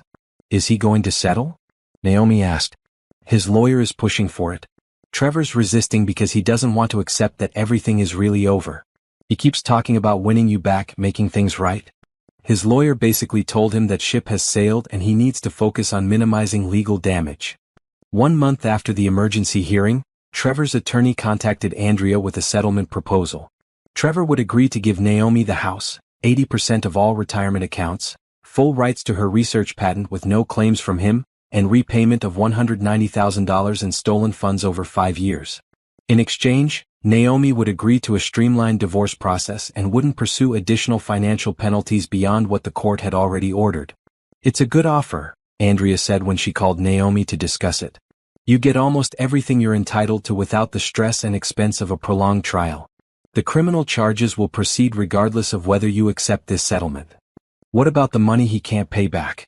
The $90,000 that's gone? The settlement includes that he'll be responsible for that portion if any of it is recovered through the criminal proceedings. Essentially, you get first claim on any restitution he pays. Naomi thought about it for a long time. Part of her wanted to drag Trevor through a brutal trial, to make him suffer through testimony about every lie, every betrayal. But another part just wanted this finished so she could move forward with her life. Tell him I'll agree under one condition, Naomi finally said. He signs an agreement never to contact me again except through lawyers for necessary legal matters. No phone calls, no messages, no showing up at my house or workplace. Complete separation. Done. I'll draft that provision into the settlement agreement. The papers were signed 2 weeks later. Naomi didn't attend the signing, she had Andrea handle everything. Trevor signed his portions at his lawyer's office while Naomi was at work, reviewing data from her clinical trial. Just like that, 9 years of marriage ended with signatures on legal documents. Naomi felt strange when Andrea called to confirm everything was finalized. Not sad exactly. Not relieved either. Just empty. Like closing a book she'd been reading for years without ever reaching a satisfying conclusion. That evening she sat in her house, legally hers now, Trevor's name removed from the deed, and tried to envision what came next. The divorce was done. The criminal cases would proceed without her involvement. Trevor was out of her life permanently. She was free. But freedom felt strange and uncomfortable, like a coat that didn't quite fit right. She'd spent 9 years as part of a couple, building a life with someone, even if that someone had been lying to her. Now she was alone in a house that felt too big, working on research that consumed all her time with no personal life to speak of. Her phone rang. Andrea. Just wanted to check on you, her friend said. Big day. How are you feeling? I don't know, Naomi admitted. Shouldn't I feel something? Happy or sad or angry? I just feel flat. That's normal. Divorce is a grief process even when you're the one who initiated it. You're not grieving Trevor, you're grieving the marriage you thought you had, the future you thought you were building. That takes time to process. I never wanted this, Naomi said quietly. I wanted the marriage I believed we had. I wanted a partner who was actually supporting me instead of using me. I know. And you'll find that again when you're ready. But right now focus on yourself. Your work, your achievements, your healing. The rest will come in time. After they hung up, Naomi walked through her quiet house, seeing it with new eyes. This was her space now. She could decorate it however she wanted, structure her life however she chose, pursue her career without anyone undermining her. Trevor was gone. Simone was gone. The lies and betrayal were behind her. But somehow that didn't feel like victory yet. It felt like the end of something without anything new beginning to take its place. Naomi went to bed early that night, emotionally exhausted. Tomorrow she'd go back to work, back to her research, back to the routine that gave her purpose. And maybe, eventually, this would start to feel like freedom instead of just emptiness. 3 months after the divorce was finalized, Trevor's criminal trial began. Naomi wasn't required to attend since the charges involved his fraud against MedTech Solutions rather than their personal finances, but Andrea suggested she go to the opening statements. It'll give you closure, Andrea said. You'll see him face real consequences for his actions. Naomi took a personal day from work and sat in the back of the courtroom as the prosecutor laid out the case against Trevor Richardson. The charges were extensive: wire fraud, falsification of business records, theft from an employer, and forgery for the loan documents where he'd forged Naomi's signature. Trevor sat at the defense table looking smaller than she remembered. He'd lost weight, his suit hung loosely on his frame, and his hair had more gray than it did 6 months ago. When his eyes swept the courtroom and landed on her, his expression crumpled. He looked like he might cry. Naomi kept her face neutral and looked away. The prosecutor's opening statement was devastating. She outlined how Trevor had systematically defrauded his employer over 3 years, submitting false expense reports for business dinners that were actually dates with Simone Patterson. She showed hotel charges claimed as business travel when Trevor was actually 5 miles from his office. She presented testimony from co-workers who confirmed Trevor had claimed to be at conferences he never attended. The total amount stolen from MedTech Solutions, $47,300. This wasn't a mistake, the prosecutor said, facing the jury. This was a calculated long-term scheme to defraud his employer and fund his affair. Mr. Richardson knew exactly what he was doing. He fabricated receipts, created fake meeting notes, and lied to his supervisors repeatedly. And when his wife began divorce proceedings and his fraud was discovered, he attempted to transfer money from their joint accounts to hide assets. That shows consciousness of guilt and ongoing criminal intent. Trevor's defense attorney tried to paint him as someone who'd made poor choices but wasn't a criminal. My client admits he made mistakes in his personal life. He had an affair and that was wrong. But the expense report issues were largely misunderstandings about what qualified as business expenses. Mr. Richardson often combined personal and professional activities, as many sales professionals do. Did he often combine them at hotels 5 miles from his office when he claimed to be in a different city? The prosecutor interrupted during cross-examination. Did he misunderstand that dinner with his girlfriend wasn't a business expense? The trial lasted 3 days. Witness after witness testified about Trevor's lies and falsified documents. The evidence was overwhelming: bank statements, expense reports, hotel records, testimony from colleagues who'd been suspicious of his frequent business trips. On the third day, Simone Patterson was called to testify. Naomi watched as the other woman took the stand, looking nervous in a conservative gray dress. "Miss Patterson," the prosecutor began, "how long were you in a relationship with the defendant?" "About 4 years, Simone said quietly. 4 years. Even longer than Naomi had thought. The lies went back almost half of her marriage. During that time, did Mr. Richardson tell you he was falsifying expense reports to fund your relationship? Objection, Trevor's attorney called out. Leading the witness. Sustained. Rephrase. Miss Patterson, were you aware of how Mr. Richardson was paying for your apartment, your dinners, your trips together? He said it was from his sales bonuses, Simone said. I didn't know the details. Did you ever see these bonuses on official pay stubs? No. Did you ever question where the money was coming from? Simone's voice dropped even quieter. No. I trusted him. You trusted a married man who was lying to his wife? The prosecutor's tone was sharp. A man who told you he was planning to leave his wife once her research patent generated money? Objection. Trevor's attorney was on his feet. Irrelevant to the charges. It goes to the defendant's pattern of deception and planning, Your Honor. I'll allow it. Answer the question, Miss Patterson. Simone looked miserable. Yes. He said we'd leave together once his wife's research paid off. He said she wouldn't fight the divorce because she was too focused on work to care. But that wasn't true, was it? No. She cared. She fought. Simone glanced toward where Naomi sat in the back of the courtroom. Their eyes met for a brief second before Simone looked away. I made a mistake getting involved with him. I didn't think about how I was hurting his wife. I just believed what he told me. The prosecutor questioned her for another 30 minutes about specific expenses, trips, and purchases. Simone admitted to most of them, repeatedly saying she believed Trevor when he claimed the money came from legitimate sources. During cross-examination, Trevor's attorney tried to suggest Simone had pressured Trevor to spend money on her, but it didn't land. The jury looked skeptical. That evening, closing arguments were brief. The evidence spoke for itself. The jury deliberated for 4 hours. When they returned, the verdict was unanimous on all counts, guilty. Trevor's sentencing was scheduled for 6 weeks later. Naomi didn't attend that hearing, but Andrea did and called her immediately afterward. 18 months in minimum security prison, followed by 3 years probation. He has to pay full restitution to MedTech Solutions, $47,300 plus interest. He also has to pay the bank $50,000 for the fraudulent loan. And he's barred from working in pharmaceutical sales for 5 years. What about the money he owes me? That's separate from the criminal case. He's still obligated to pay you the $190,000 under the divorce settlement, but realistically, he won't have any income while he's in prison.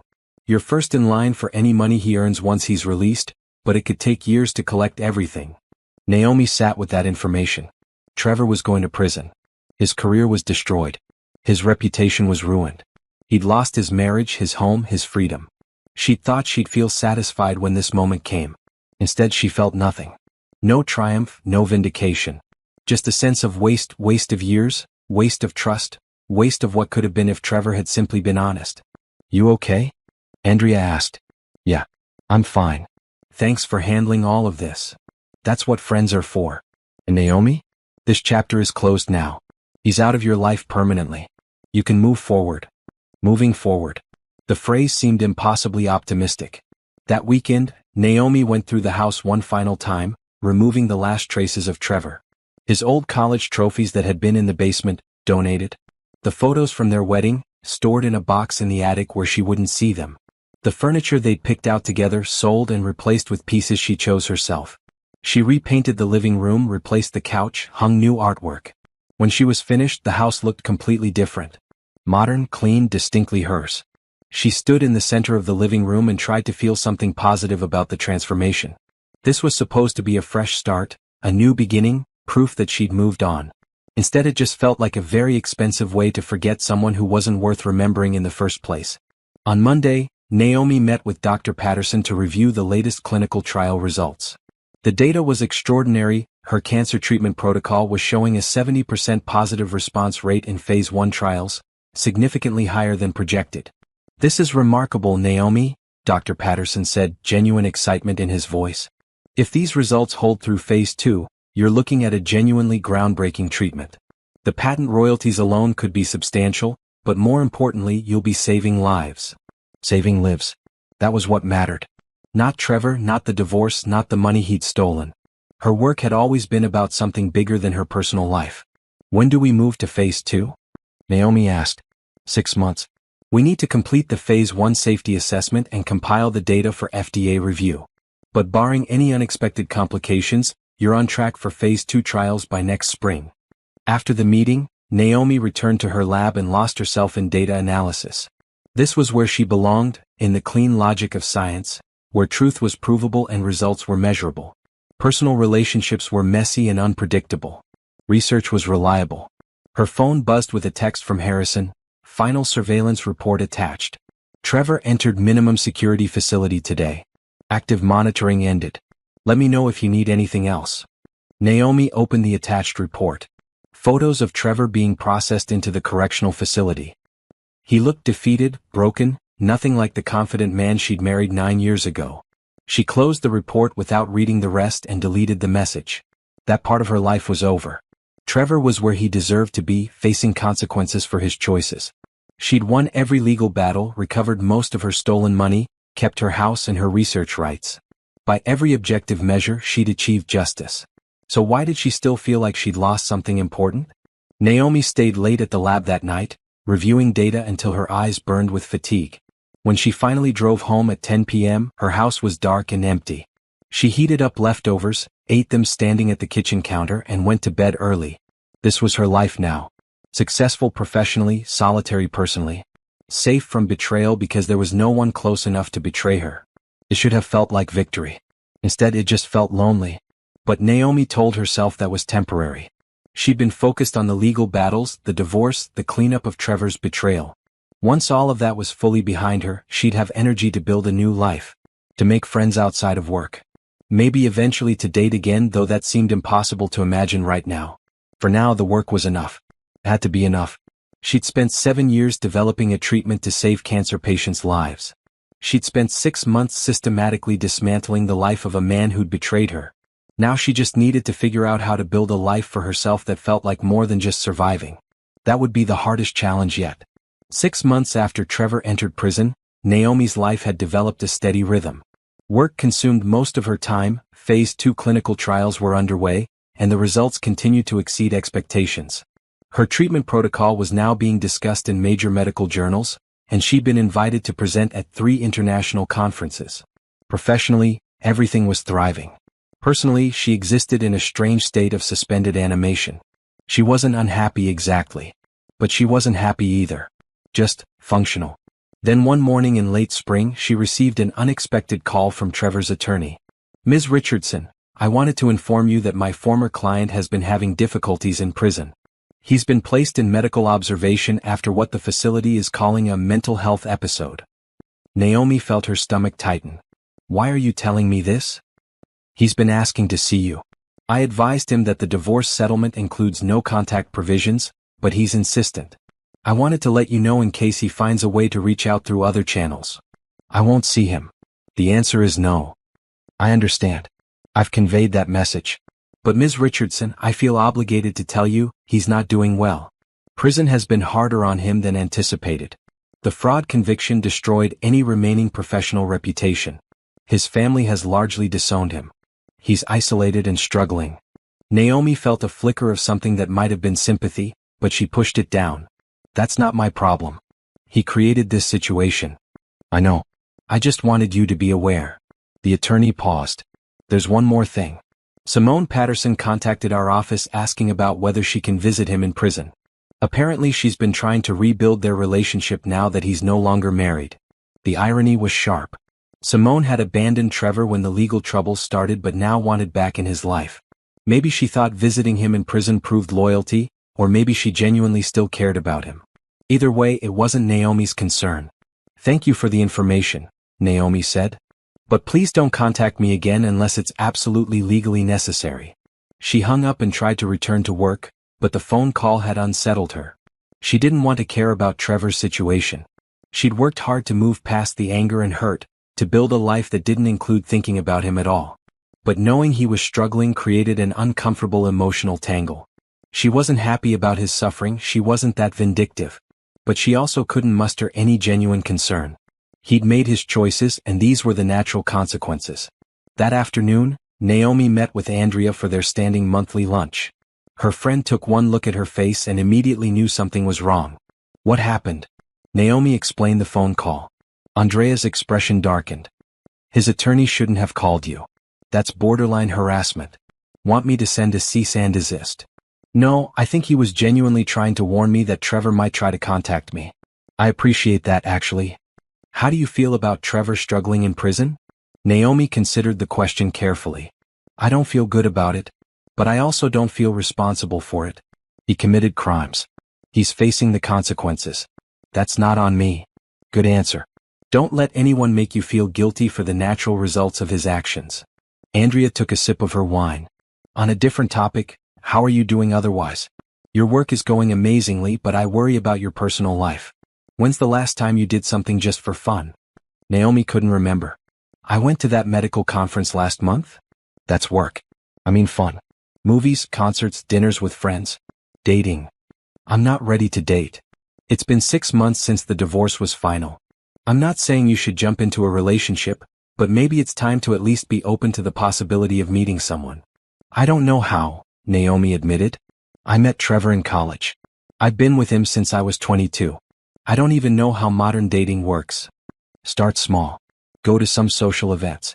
Join a hiking group or book club or something that gets you around people outside of work.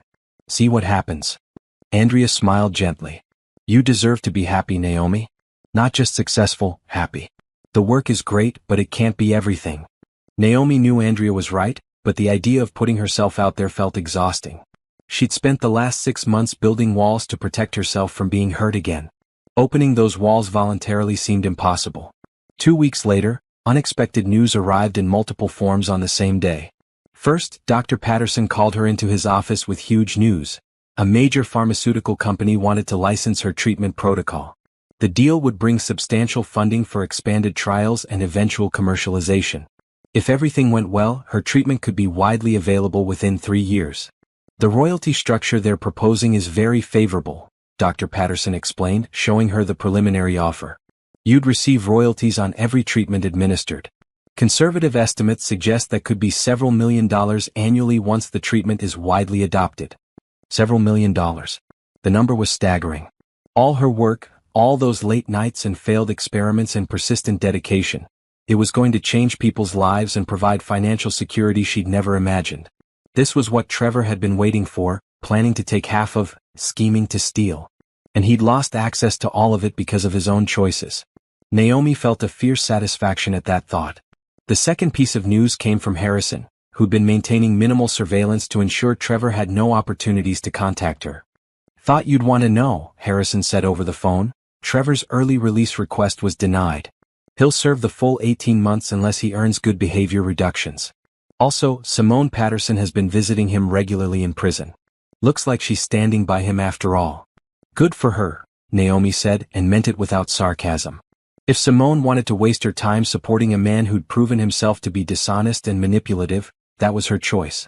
The third piece of news came from an unexpected source, Trevor's sister, Monica, who Naomi had always liked during the marriage. Naomi, I know I probably shouldn't call, Monica said, but I wanted to reach out. I heard about Trevor's situation and I want you to know, our family doesn't blame you for any of this. What he did was unforgivable. Thank you, Naomi said, surprised by how much the validation meant. I appreciated you and your family during our marriage. We appreciated you too. Trevor threw away the best thing that ever happened to him. Monica paused. I also wanted to tell you, my parents have cut off communication with Trevor. They're ashamed of what he did, especially stealing from you. They asked me to tell you they're sorry if they ever made you feel like you needed to reconsider the divorce. Naomi remembered her mother's initial suggestion about counseling and forgiveness. It was validating to know Trevor's own parents recognized how thoroughly he'd destroyed the marriage. "I hope you find happiness," Monica continued. "You deserve so much better than what my brother gave you. And for what it's worth, your research sounds amazing. I saw an article about your cancer treatment trials. You're doing incredible work." After they hung up, Naomi sat in her office feeling something shift inside her. For 6 months she'd been in a holding pattern, not moving backward but not really moving forward either. Just existing day to day, focused on work, avoiding anything emotional. But maybe it was time to actually move forward instead of just treading water. That evening, Naomi did something she hadn't done in months. She called an old friend from graduate school, Lauren, who lived across town. "Naomi. Oh my God, it's been forever. How are you?" They talked for an hour, catching up on everything. Naomi explained the divorce in broad strokes: cheating husband, financial fraud, legal battles, everything finished now. Lauren listened with appropriate sympathy and outrage. "I'm so sorry you went through that. But honestly, you sound good. Stronger than I expected." "I had to be strong. There wasn't really another option." "Well, regardless of why, I'm proud of you. Now what are you doing Saturday?" "Because a group of us are going to this new wine bar downtown, and you need to come." Naomi's first instinct was to make an excuse. She had work to do, data to review, protocols to write. But then she thought about Andrea's advice. About how work couldn't be everything. About how she deserved to be happy, not just successful. "I'll be there," she said. Saturday evening, Naomi stood in front of her closet trying to remember how to dress for social situations. She'd been wearing business attire for work and sweatpants at home for months. Actually going out felt foreign.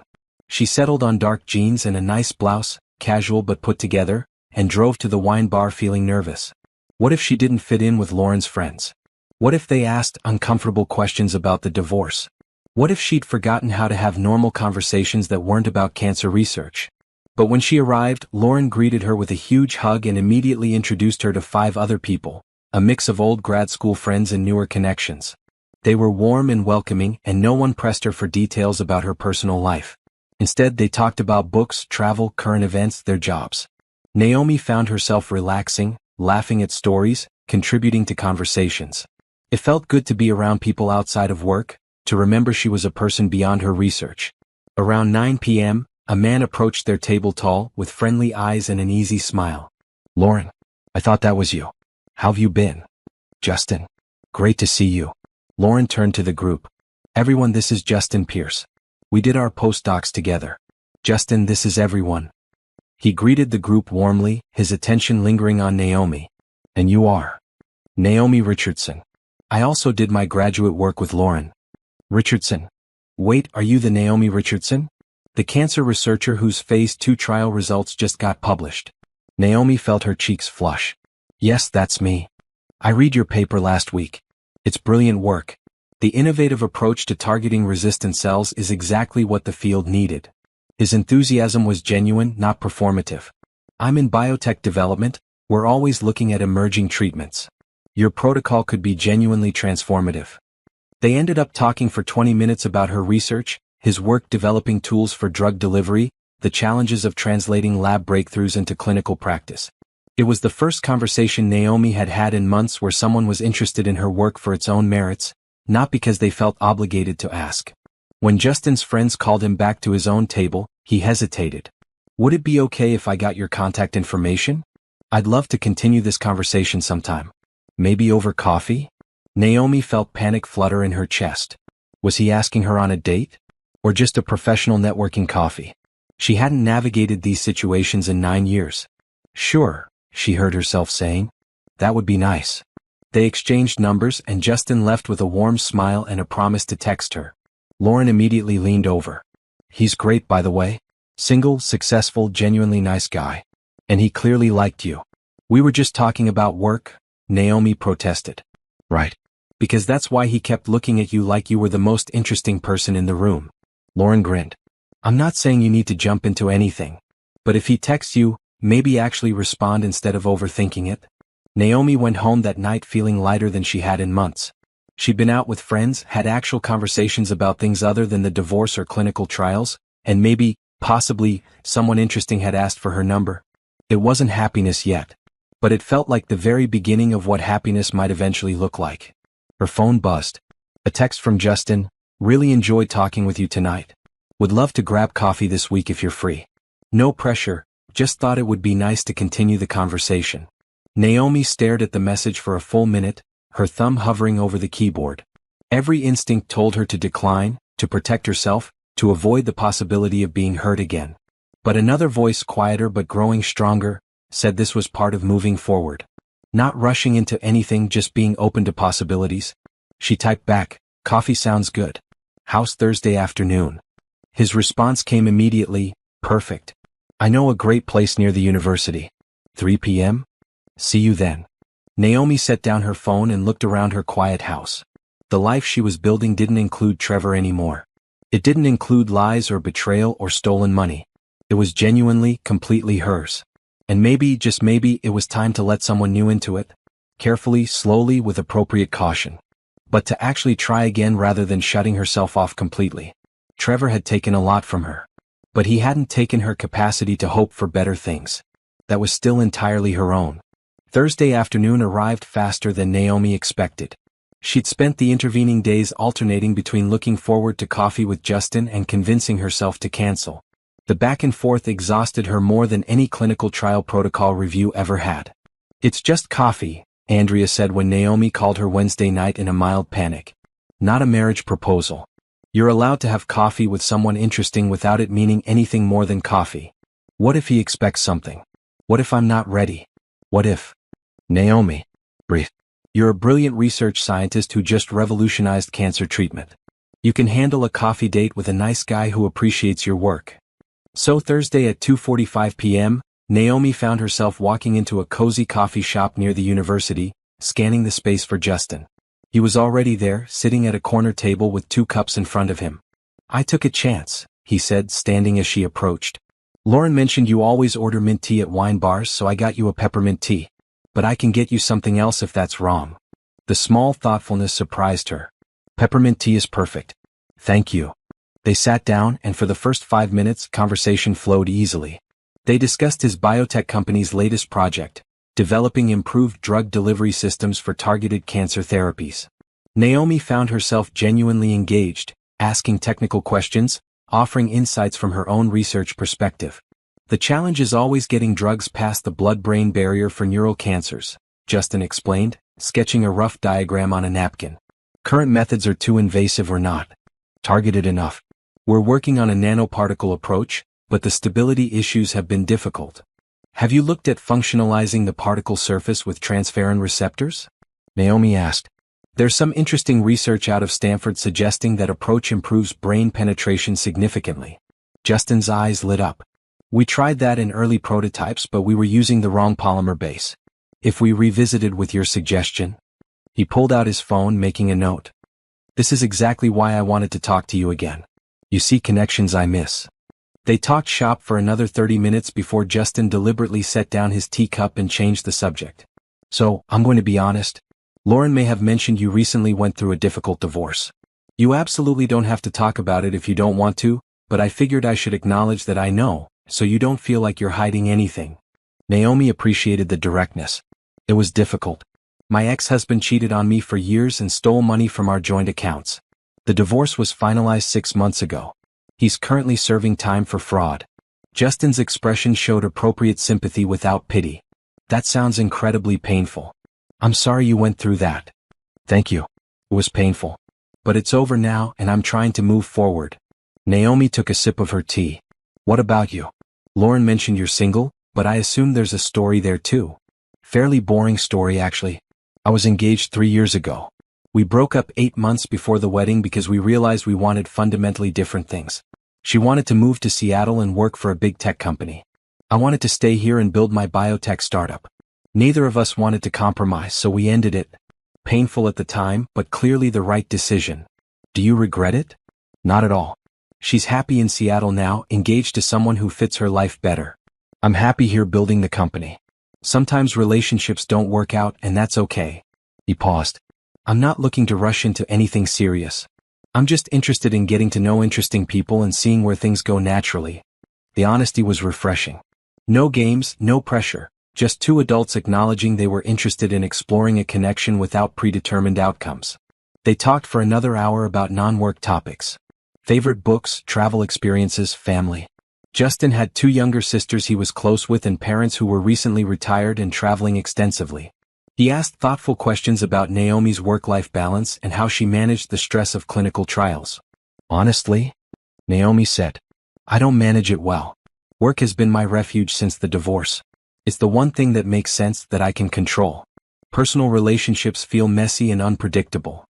That's understandable given what you went through. But work can't be everything forever. Eventually you'll want a personal life too. He smiled. Not saying I should be that personal life. Just observation from someone who also tends to hide in work when things get complicated. When they finally left the coffee shop at 5:30, having talked for over 2 hours, Justin walked Naomi to her car. I really enjoyed this, he said. Would you want to do it again? Maybe dinner next time? Naomi felt the familiar panic start to rise but pushed it down. Yes, I'd like that. Great. I'll text you some options. He hesitated, then added, and just so you know, no pressure or expectations. We're just getting to know each other. Whatever pace feels comfortable for you is fine with me. The lack of pressure made it easier to say yes. Over the following weeks, Naomi saw Justin 3 more times. Dinner at a Thai restaurant where they debated the merits of different research methodologies. A Saturday morning hike where they talked about everything except science. A museum visit to see a special exhibition on medical history that turned into 4 hours of discussion about how far cancer treatment had evolved. He never pushed for more than she was ready to give. There was no pressure to define the relationship, no demands for her time beyond what she willingly offered. It was comfortable in a way Naomi hadn't expected relationships could be. Meanwhile, her professional life continued its upward trajectory. The pharmaceutical company finalized the licensing deal for her treatment protocol. The first royalty payment hit her account, $150,000, with more to come as the treatment moved through remaining trial phases. Her bank account now held more money than she'd ever imagined having. The financial security felt surreal after Trevor had stolen so much. One evening, as she was reviewing the updated financial statements, her phone rang. Unknown number, but this time she answered. Naomi? It's Monica. Trevor's sister, sounding upset. I'm sorry to bother you, but I thought you should know, Trevor's having a really hard time in prison. He's been hospitalized twice for mental health issues. The family is worried he might hurt himself. Naomi felt a complicated mix of emotions. I'm sorry to hear that, but I'm not sure why you're telling me. He keeps asking about you. Whether you're happy, whether you've moved on, whether you ever think about him. He's obsessed with the idea that if he'd just been honest from the beginning, you'd have forgiven him. Monica paused. I'm not asking you to contact him. I just thought you should know he's struggling. Monica, I appreciate you caring enough to tell me, but Trevor's mental health isn't my responsibility. He made choices that had consequences. I can't be the person who fixes that for him. I know. You're right. Monica sighed. Never mind. I shouldn't have called. I'm sorry. After hanging up, Naomi sat with the uncomfortable feeling that came from knowing someone was suffering because of their connection to her. But Andrea's words echoed in her mind, don't let anyone make you feel guilty for the natural results of his actions. Trevor had destroyed their marriage through years of systematic lying and theft. The fact that facing consequences was difficult for him didn't change what he'd done or make her responsible for his healing. She called Andrea and recounted the conversation. Block his sister's number, Andrea advised. She means well, but she's trying to make you feel responsible for Trevor's emotional state. You're not. He needs professional help, not contact with the ex-wife he betrayed. I feel bad though. Is that wrong? No, it's human. You spent 9 years with him. You don't suddenly stop caring about someone just because they hurt you. But caring from a distance and letting him face his consequences is not the same as being responsible for fixing him. Those are very different things. The next day, Naomi met Justin for lunch near his office. She must have looked stressed because he immediately noticed. Everything okay? She explained about Monica's call and her conflicted feelings. Justin listened thoughtfully. Do you want to help him? He asked. If there were no consequences or complications, would you actually want to reach out to your ex-husband? Naomi thought about it honestly. No. I don't want to talk to him. I don't want him in my life in any capacity. I just feel guilty about not wanting to help. Then don't help. Guilt isn't a reason to do something that would be bad for you. Justin took a bite of his sandwich. Look, I don't know your ex or the full situation. But from what you've told me, he systematically betrayed you for years. The fact that facing consequences is hard doesn't mean you owe him comfort or support. Sometimes the kindest thing you can do for everyone, including him, is to maintain boundaries and let him work through his own stuff. The permission to not help felt like relief. That weekend, Naomi made a decision. She called a real estate agent and listed her house for sale. Andrea was surprised when she heard. "You're selling? But you just finished redecorating everything." "I know. But it's still the house I shared with Trevor. I picked it out with him, lived there with him, discovered his betrayal there.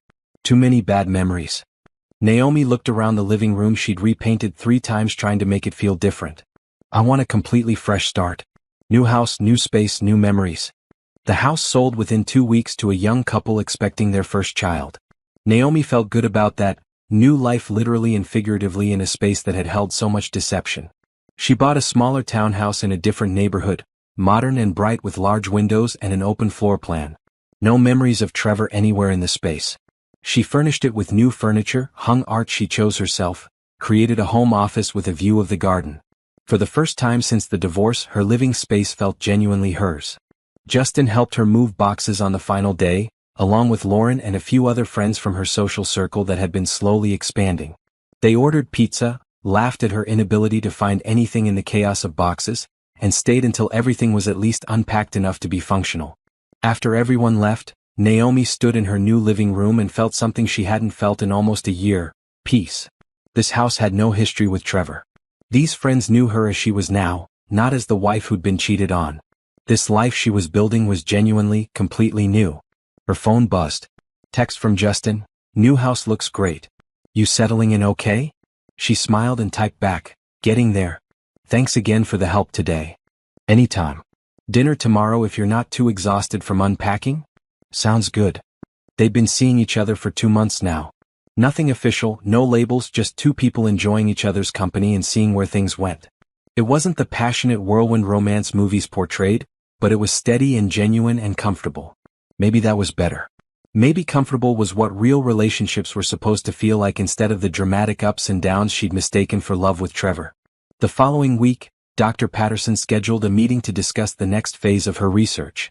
Phase 2 trials had completed successfully, and Phase 3 was being fast-tracked due to the exceptional results. "If Phase 3 shows similar outcomes," he explained, "you're looking at FDA approval within 18 months. This treatment could be widely available within 2 years. You've done something genuinely remarkable here." "We've done something remarkable," Naomi corrected. "This was a team effort." "True, but you were the driving force. The patent is primarily in your name for good reason." He pulled up a financial projection. "Once this treatment is approved and widely adopted, the royalty structure suggests you'll earn between $2 and $4 million annually. For the rest of your life." The number was staggering.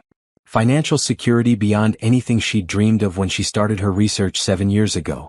"You should be very proud," Dr. Patterson continued.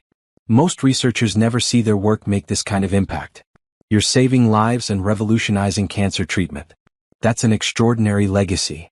After the meeting, Naomi sat in her car in the parking lot, letting the reality sink in. She'd accomplished what she set out to do. Her career was everything she'd worked toward. Her research was successful beyond expectations. The betrayal and theft Trevor had committed became even more bitter in context. He tried to steal the fruits of her dedication, to claim ownership of work he'd actively undermined. He'd planned to use her achievements to fund a life with his mistress. Instead, Naomi had all of it. The success, the money, the recognition. And Trevor had prison, destroyed reputation, and the knowledge that he'd thrown away everything for a relationship that hadn't even lasted through his legal troubles. That evening, Naomi cooked dinner in her new kitchen, something she hadn't done regularly in months. She made pasta with fresh vegetables, opened a nice bottle of wine, and ate at her new dining table while reading a novel that had nothing to do with cancer research. It was such a normal, peaceful evening. No stress, no legal battles, no betrayal hanging over everything. Just a quiet evening in a home she'd bought with money she'd earned through honest work. This was what moving forward actually looked like. Not dramatic or exciting, just steady progress toward a life that felt genuinely satisfying. Her phone rang. "Justin. Hey, random question. My company is hosting a fundraiser gala next month for cancer research organizations. It's a pretty formal event, lots of medical professionals and researchers. Want to be my date?" Naomi hesitated. A formal gala felt like a big step, publicly appearing together, being introduced as a couple to his professional colleagues. But she thought about her conversation with Andrea months ago about being open to possibilities. Yes, she said. I'd like that. Great. It's black tie if that matters for planning. And fair warning, there will probably be people there who know about your research. You might get cornered into talking shop. I can handle that, Naomi said, smiling. I'm good at talking shop. After they hung up, she looked around her new townhouse, at the life she was actively building instead of just existing in. She thought about the clinical trials saving lives, about Justin who respected her work and didn't pressure her for more than she could give, about the friends she was reconnecting with, about the financial security that meant she'd never have to worry about someone stealing from her again. Trevor had tried to destroy her. Instead, he'd destroyed himself. Naomi had done more than survive his betrayal.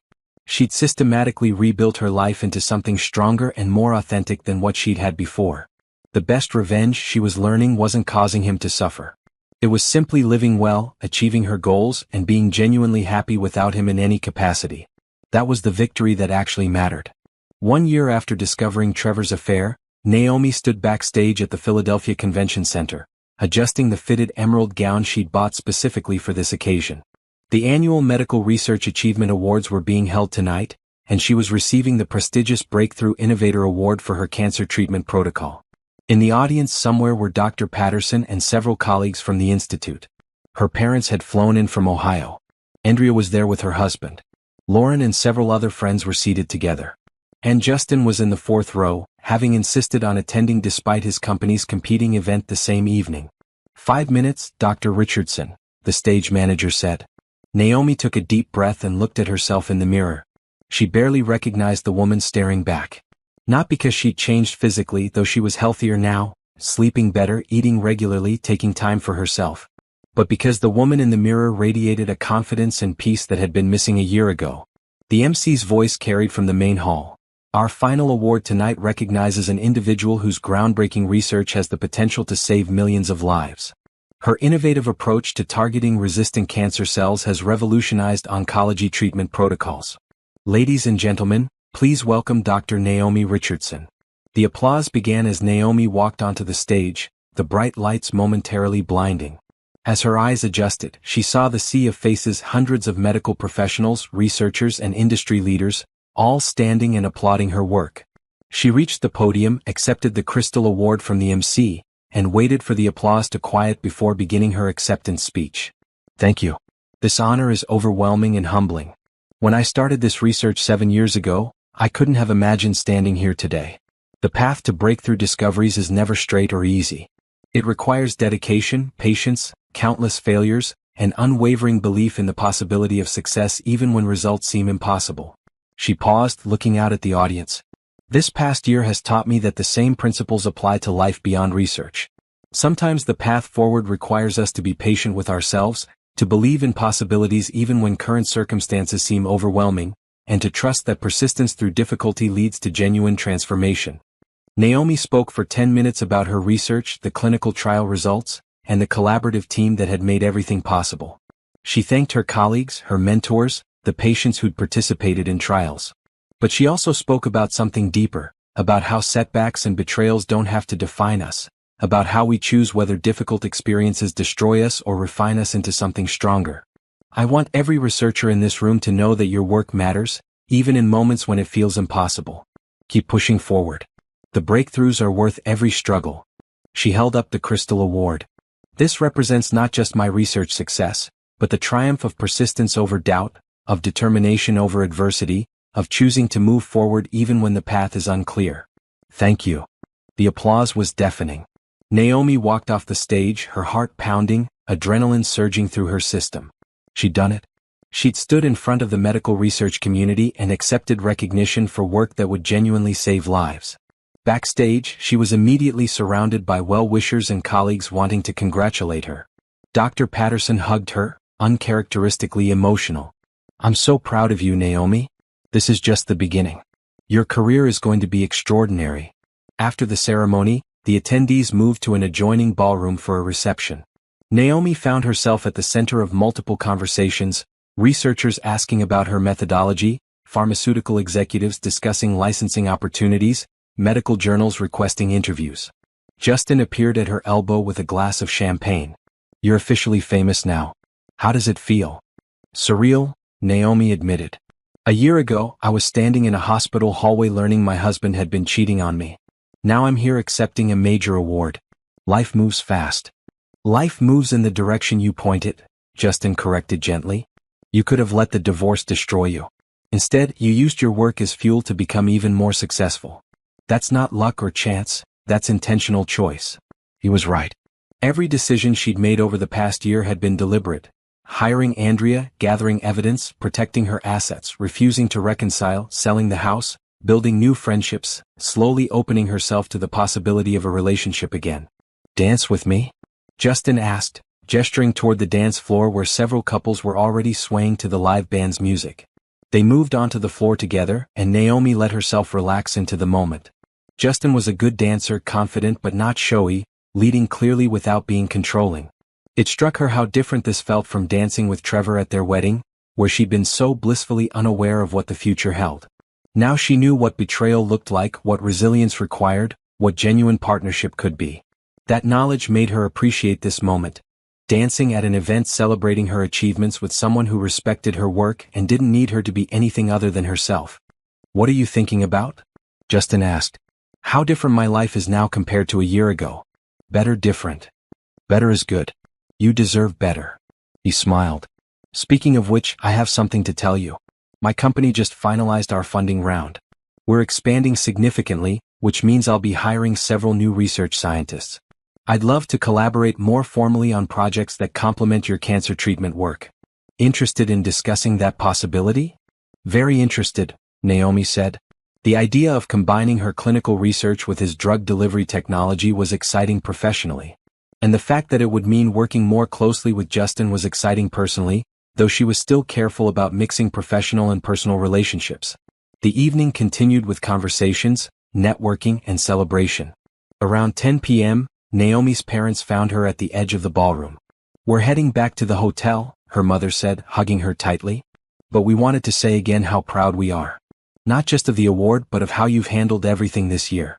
You're stronger than I gave you credit for. It was the closest her mother would come to apologizing for initially suggesting Naomi consider reconciliation with Trevor. Naomi accepted it gracefully. Thanks, Mom. I couldn't have gotten through it without support from people who believed in me. After her parents left, Naomi found Andrea standing near the bar looking pleased. You were amazing tonight, Andrea said. That speech was perfect, professional but personal, acknowledging the difficulty without dwelling on it. I had a good teacher in managing difficult situations, Naomi said, squeezing her friend's hand. I literally couldn't have survived this year without you. That's what friends are for. And speaking of which, Andrea glanced toward where Justin was chatting with some of Naomi's colleagues. He's good for you. I see you smiling more when you're with him. It's early still. We're taking things slow. Slow is fine. Just don't let fear keep you from being happy. Trevor doesn't get to ruin relationships for you forever. As the reception wound down around 11 p.m., Justin offered to drive Naomi home. They talked easily during the drive, processing the evening's highlights and discussing the potential research collaboration between their organizations. When he pulled up in front of her townhouse, he turned to her with a serious expression. I want to say something and you can tell me if it's too much or if I should back off. But I think you should hear it. He paused. I know you're still healing from what your ex did. I know you're cautious about relationships and I understand why. But I want you to know that I see you, not just the brilliant researcher but the whole person. The one who's funny and caring and sometimes scared but incredibly brave. And I'm not going anywhere.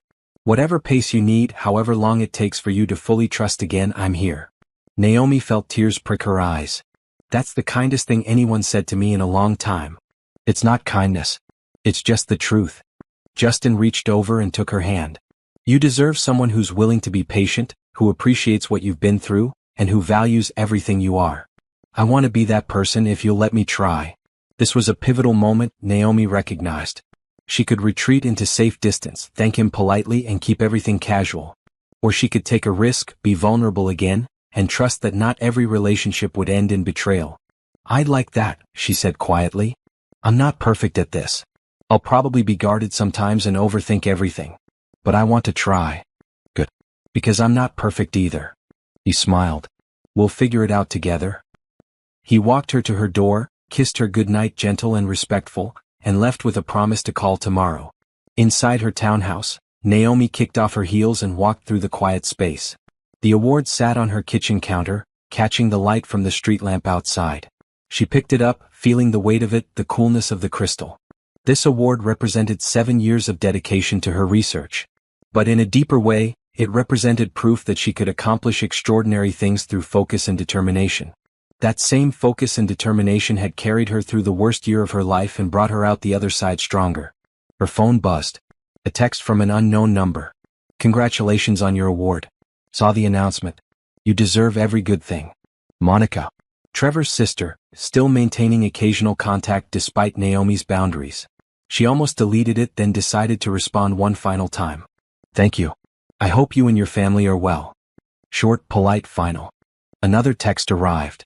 "Trevor wanted me to tell you he's proud of you and sorry for everything. He's being released in 2 months and is trying to rebuild his life. He hopes you can find peace." Naomi stared at the message for a long moment.